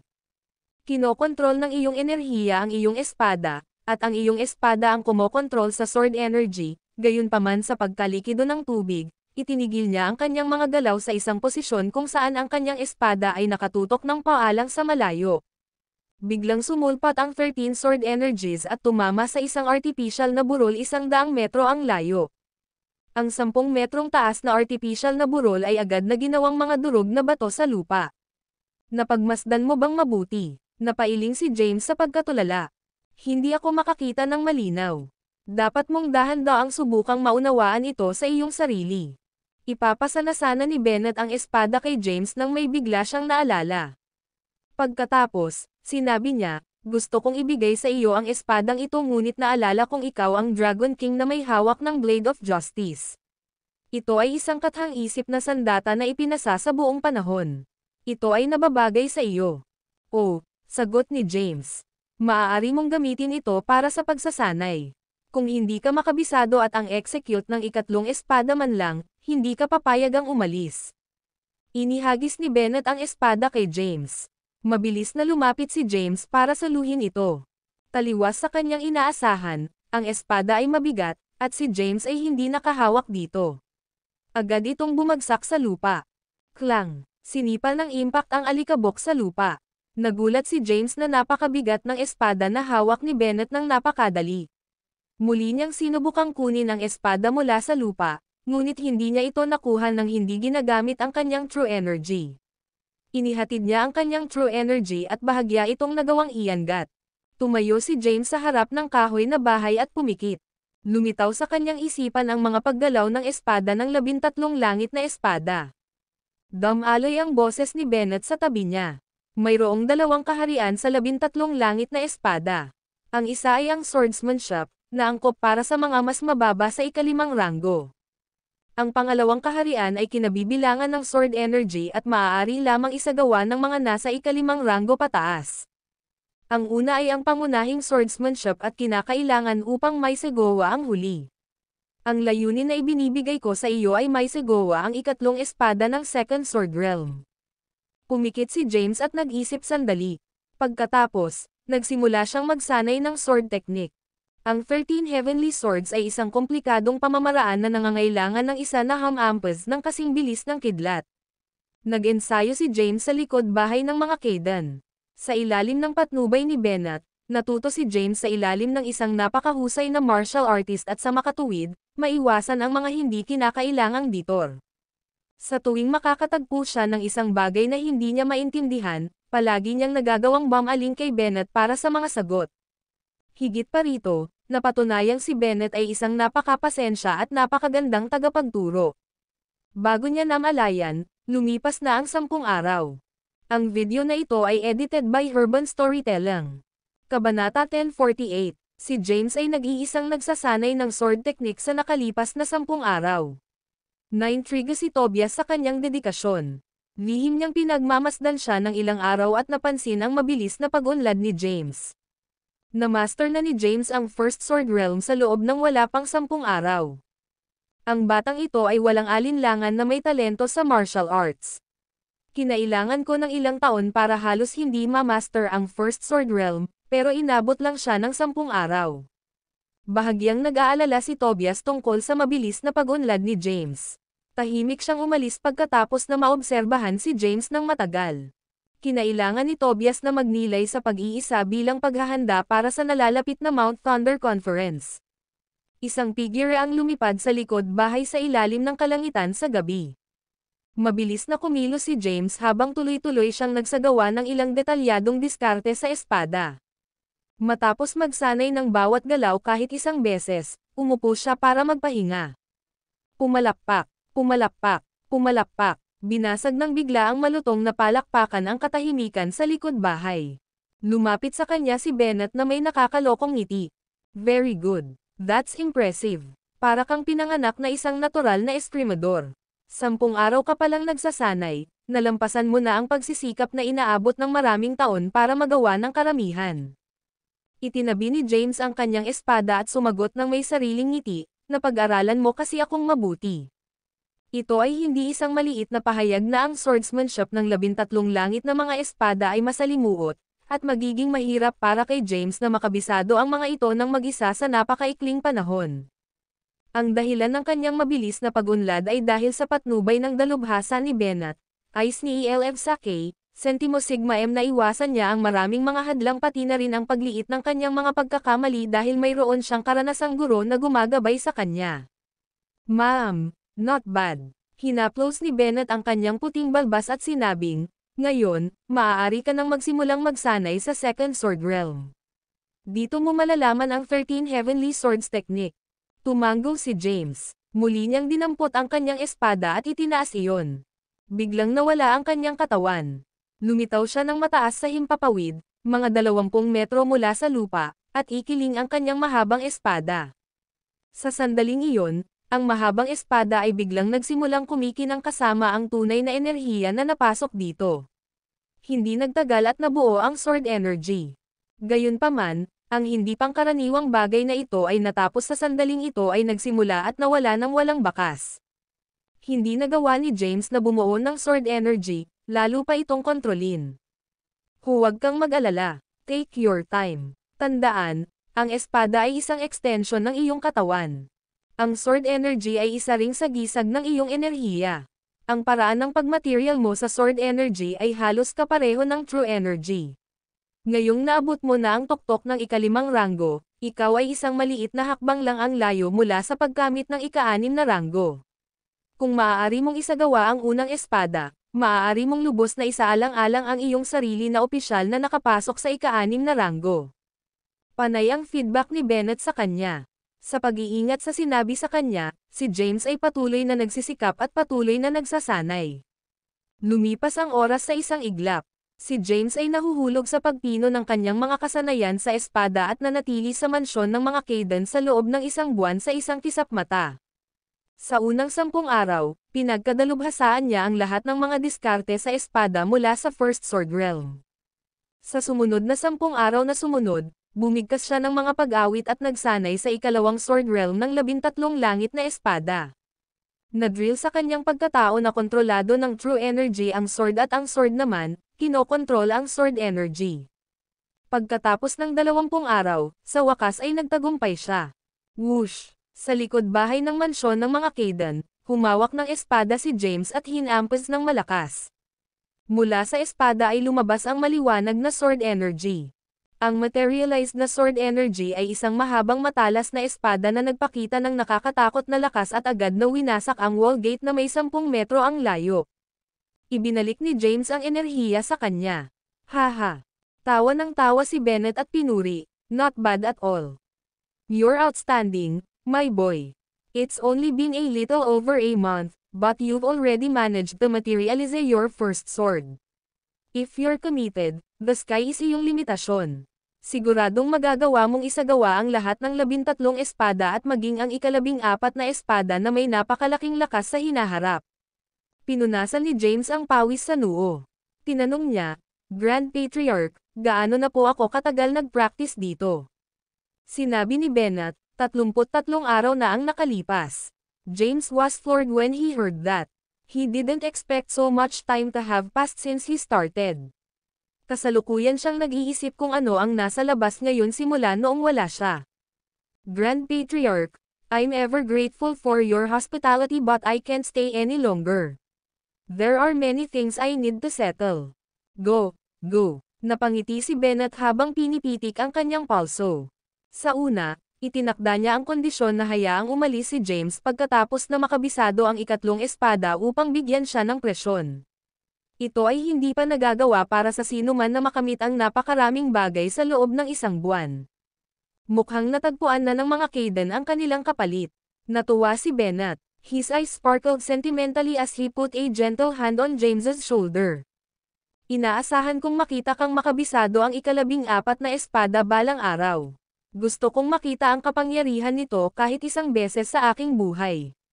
Salamat sa paggabay mo. Yumuko ng malalim si James bilang pagpapahayag ng kanyang pasasalamat muli. Ang video na ito ay edited by Urban Storytelling. Kabanata 1049. Sa patnubay ni Bennett, pinagkadalubhasaan ni James ang una at pangalawang sword realm ng 13 langit na espada. Sa madaling salita, opisyal na siyang nakapasok sa ika-6 na ranggo kasama nito.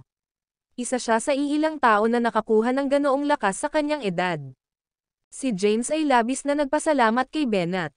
Bennett waved his hand in dismissal and lightly said, "That's enough. You should go. Ang hiling ko lang ay puntahan mo ako tuwing libre ka." Hindi na nagsalita pa si James. Tumalikod siya at umalis. Nananatili siya sa likod bahay ng mansyon ng mga Kayden nitong nakaraang buwan at hindi man lang lumibot sa harap ng bakuran. Sa nakalipas na buwan, wala siyang ideya tungkol sa nangyari sa labas ng mundo. Sa sandaling umalis siya sa likod bahay at lumapit sa harapan, narinig niya ang mga taong nagtatalo. Tumingin siya sa direksyon ng kabuluhan. Maraming tao ang nagtipon sa labas ng isang silid. Maxine, alam mo ba ang ginawa mo? Halatang binaliwala mo ang mga alituntunin ng aming pamilya at nilabag mo ang mga ito.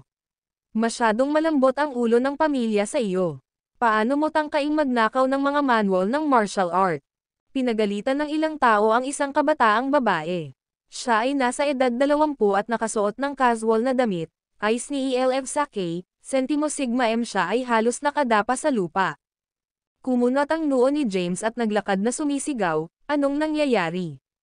Nang makita nila si James na papalapit, bahagyang natigilan ang mga Kaden na nagkukumpulan.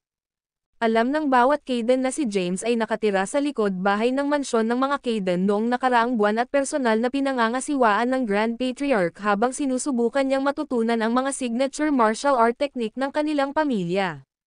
Marami sa mga nakababatang Kaden ang nag-init sa inggit nang makita siya. Bakit siya? Sila ang mga direktang disipulo pati na rin ang mga inapo ng mga Kaden ngunit hindi pa sila nakatanggap ng ganoong espesyal na pagtrato dati. Gayunpaman, ang inapo ng isang taksil sa pamilya ay nagkaroon ng pagkakataon na personal na turuan ng Grand Patriarch. Nagkaroon pa nga ng balita na gustong sanayin ni Tobias si James para maging pinuno ng Kaden sa hinaharap. James, problema ito ng pamilya. Ang isang tagalabas na tulad mo ay hindi dapat makisangkot dito. Isang hindi magiliw na boses ang bumungad sa kanya. Lumingon si James sa pinanggalingan at nakitang ito ay walang iba kundi si Bobby Kaden. It was the very same brat that caused him a lot of trouble in the past. Inagaw niya si Thea at sinubukang sirain ang mukha nito para pilitin itong ibigay ang sinaunang dibdib mula sa sinaunang puntod ng prinsipe ng Orchid Mountain. Huwag mong ipagpalagay na miyembro ka ng mga Kaden dahil lang sa pinoprotektahan ka ni Lolo. Matagal nang ipinatapon ng Grand Patriarch ang pamilya mo sa Kadens. Bobby was not giving James an ounce of courtesy and pointed to the gate as he said dismissively, "Get lost." Samantala, nanatiling tahimik ang mga nakatatanda ng Kadens. Gayunpaman, malinaw na nakikita mula sa kanilang malayong mga ekspresyon na ang presensya ni James ay lubhang hindi kanais-nais. Ang ilan ay binato pa nga siya ng maput na tingin. Pinagmasdan ni James ang paligid. Nahulaan niya na ang mga taong ito na nagpakita sa kanya ng walang pidgel na puot ay pinatay ni Thomas ang kanilang mga kamag-anak. Hindi sila pinansin ni James at tumingin kay Maxine, nakaluhod sa lupa habang nakasubsob ang noo sa sahig. Tanong niya, Maxine, anong nangyayari? Bago pa makasagot si Maxine, isang matanda ang humakbang na nasa likod ang mga kamay. Pinandilatan niya si James at malamig na sinagot ito, si Maxine ay nasira ang mga alituntunin ng ating pamilya sa pamamagitan ng pagpasok sa library ng pamilya at pagtatangkang nakawin ang mga manual ng martial art ng Kadens. Nahuli siya sa akto. Napatingin si James sa matanda. Ang hitsura ng matandang lalaki ay medyo katulad ng kay Tobias.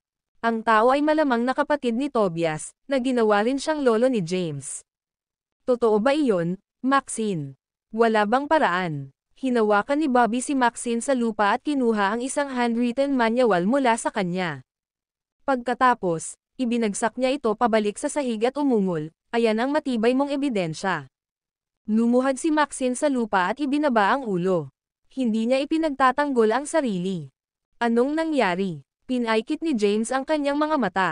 Biglang may naalala siya. Ito kaya ang plano ni Tobias. Isang pagkakataon para putulin si Maxine sa pamilya. Pagdating sa realisasyon, seryosong tumingin si James kay Bobby. Kahit na ito ay totoo, hindi na kailangang paluhod sa kanya. Inabot ni James at marahang tinulungan si Maxine na bumaba sa lupa. Ang video na ito ay edited by Urban Storytelling. Kabanata 1050. Ito ay kalokohan. Sumigaw ang nakatatandang Kaden. Nakakabingi ang lumalakas niyang boses. Niyanig nito ang lahat ng naruroon na para bang ito ay isang palakpak ng kulog. Maging si Maxine ay nabigla sa kanyang pagsabog. Sinulyapan ni James ang matanda at mahinahong sinabi, ano ang gusto mo? Pinaikit ng matanda ang kanyang mga mata. Alinsunod sa mga alituntunin ng aming pamilya, ang pinakamagaan na parusa para sa mga pumapasok sa silid-aklatan ng walang pahintulot ay ang pag-alis ng kanilang cultivation base at ang kasunod na pagpapatalsik sa aming pamilya. Ang mas matinding parusa ay nagsasaad na ang mga nagkasala ay papatayin sa lugar. Subukan mong patayin siya kung maglakas loob ka. Nagdilim ang ekspresyon ni James at ibinalik niya ang galit na tingin ng matanda. Hinayla ni Maxine si James sa gilid at bamulong, "James, just leave me be. I've violated the family's rules by sneaking into the library. Just let them punish me. Mabuti at kinikilala mo ang iyong sariling mga kasalanan. Dahil alam naming lahat ang iyong krimen, ako ang mag-aalis ng iyong pagtatanim at magpapatalsik sa iyo sa pamilya." Biglang itinaas ng matanda ang kanyang kamay, at isang malakas na puwersa ang lumitaw sa kanyang sarili, palad. Sa pilitang hinayla nito si Maxine palapit sa kanya. Naisip ni James na ito ay isang pakana ni Tobias at Maxine na magreresulta sa pagpapatalsik sa kanya sa pamilya. Gayunpaman, matatapos na ang buhay ni Maxine kung tatanggalin nila ang kanyang cultivation base. Mabilis siyang humakbang at hinawakan ang balikat ni Maxine, hinayla siya papunta sa kanya. Dalawang puwersa ang ham attack kay Maxine dahilan para mawalan siya ng balanse. Nahulog siya sa mga bisig ni James.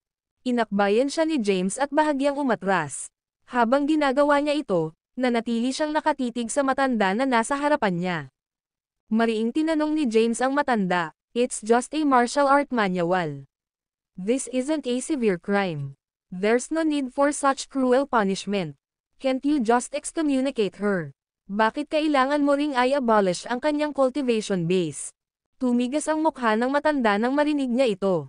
Ang kanyang pangalan ay Carson Caden.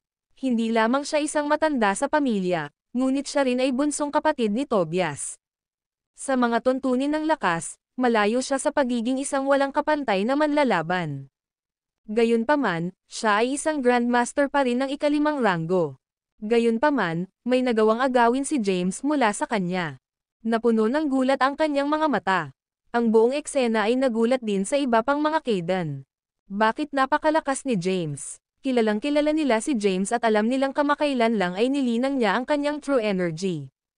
Gayunpaman, narinig din nila na ang kanyang cultivation base ay pilit na inalis ng pinuno ng pamilyang Johnston. Paano kaya siya magkakaroon ng lakas para labanan ang isang kasing kapangyarihan ni Carson? Pinipilit mo bang makialam sa mga problema ng pamilya ng mga Caden, bata? Ang aming pamilya ay may mga patakaran na ipinasa sa libu-libong taon. Talagang walang sino man ang pinapayagang lumabag sa mga ito, nararapat na parusehan ng kamatayan. Humakbang si Bobby, tinusok ang daliri sa direksyon ni Maxine, at nagsalita. "I don't care about your rules," malamig na sagot ni James. "Ganyan ka lang kasabik mamatay ha." Agad na bumunot ng baril si Bobby at itinutok kay James. Ayos ni ELF Sake, Sentimo Sigma M nagsimula siyang magsalita sa malakas at nakakatakot na boses, "Lahi ka ng isang makasalanan. Sino ka para makialam sa mga problema ng pamilya natin? Lumuhad ka sa harapan ko." Panipi. Ang ibang matatandang nanunood sa mga pangyayari ay hindi humakbang para pigilan si Bobby. Tumahimik siya nang sumang-ayon sila sa kanyang mga aksyon. "James, kalimutan mo na. Ako talaga ang may kasalanan." Pilit siyang inaalis ni Maxine. Inakap siya ni James nang maingat at pinandilatan si Bobby kasama ang iba pang miyembro ng pamilya. Mahinahon niyang sinabi, "Mula ngayon, hindi na bahagi ng Caden si Maxine. Ibig sabihin, wala kang masabi kung siya buhay man o hindi." Pagkatapos magsalita ay nagmamadaling kinaladkad ni James si Maxine. Anak ng Ab***H. Nagpaputok ng baril si Bobby. Hindi man lang lumingon si James para tingnan kung saan ito nanggagaling.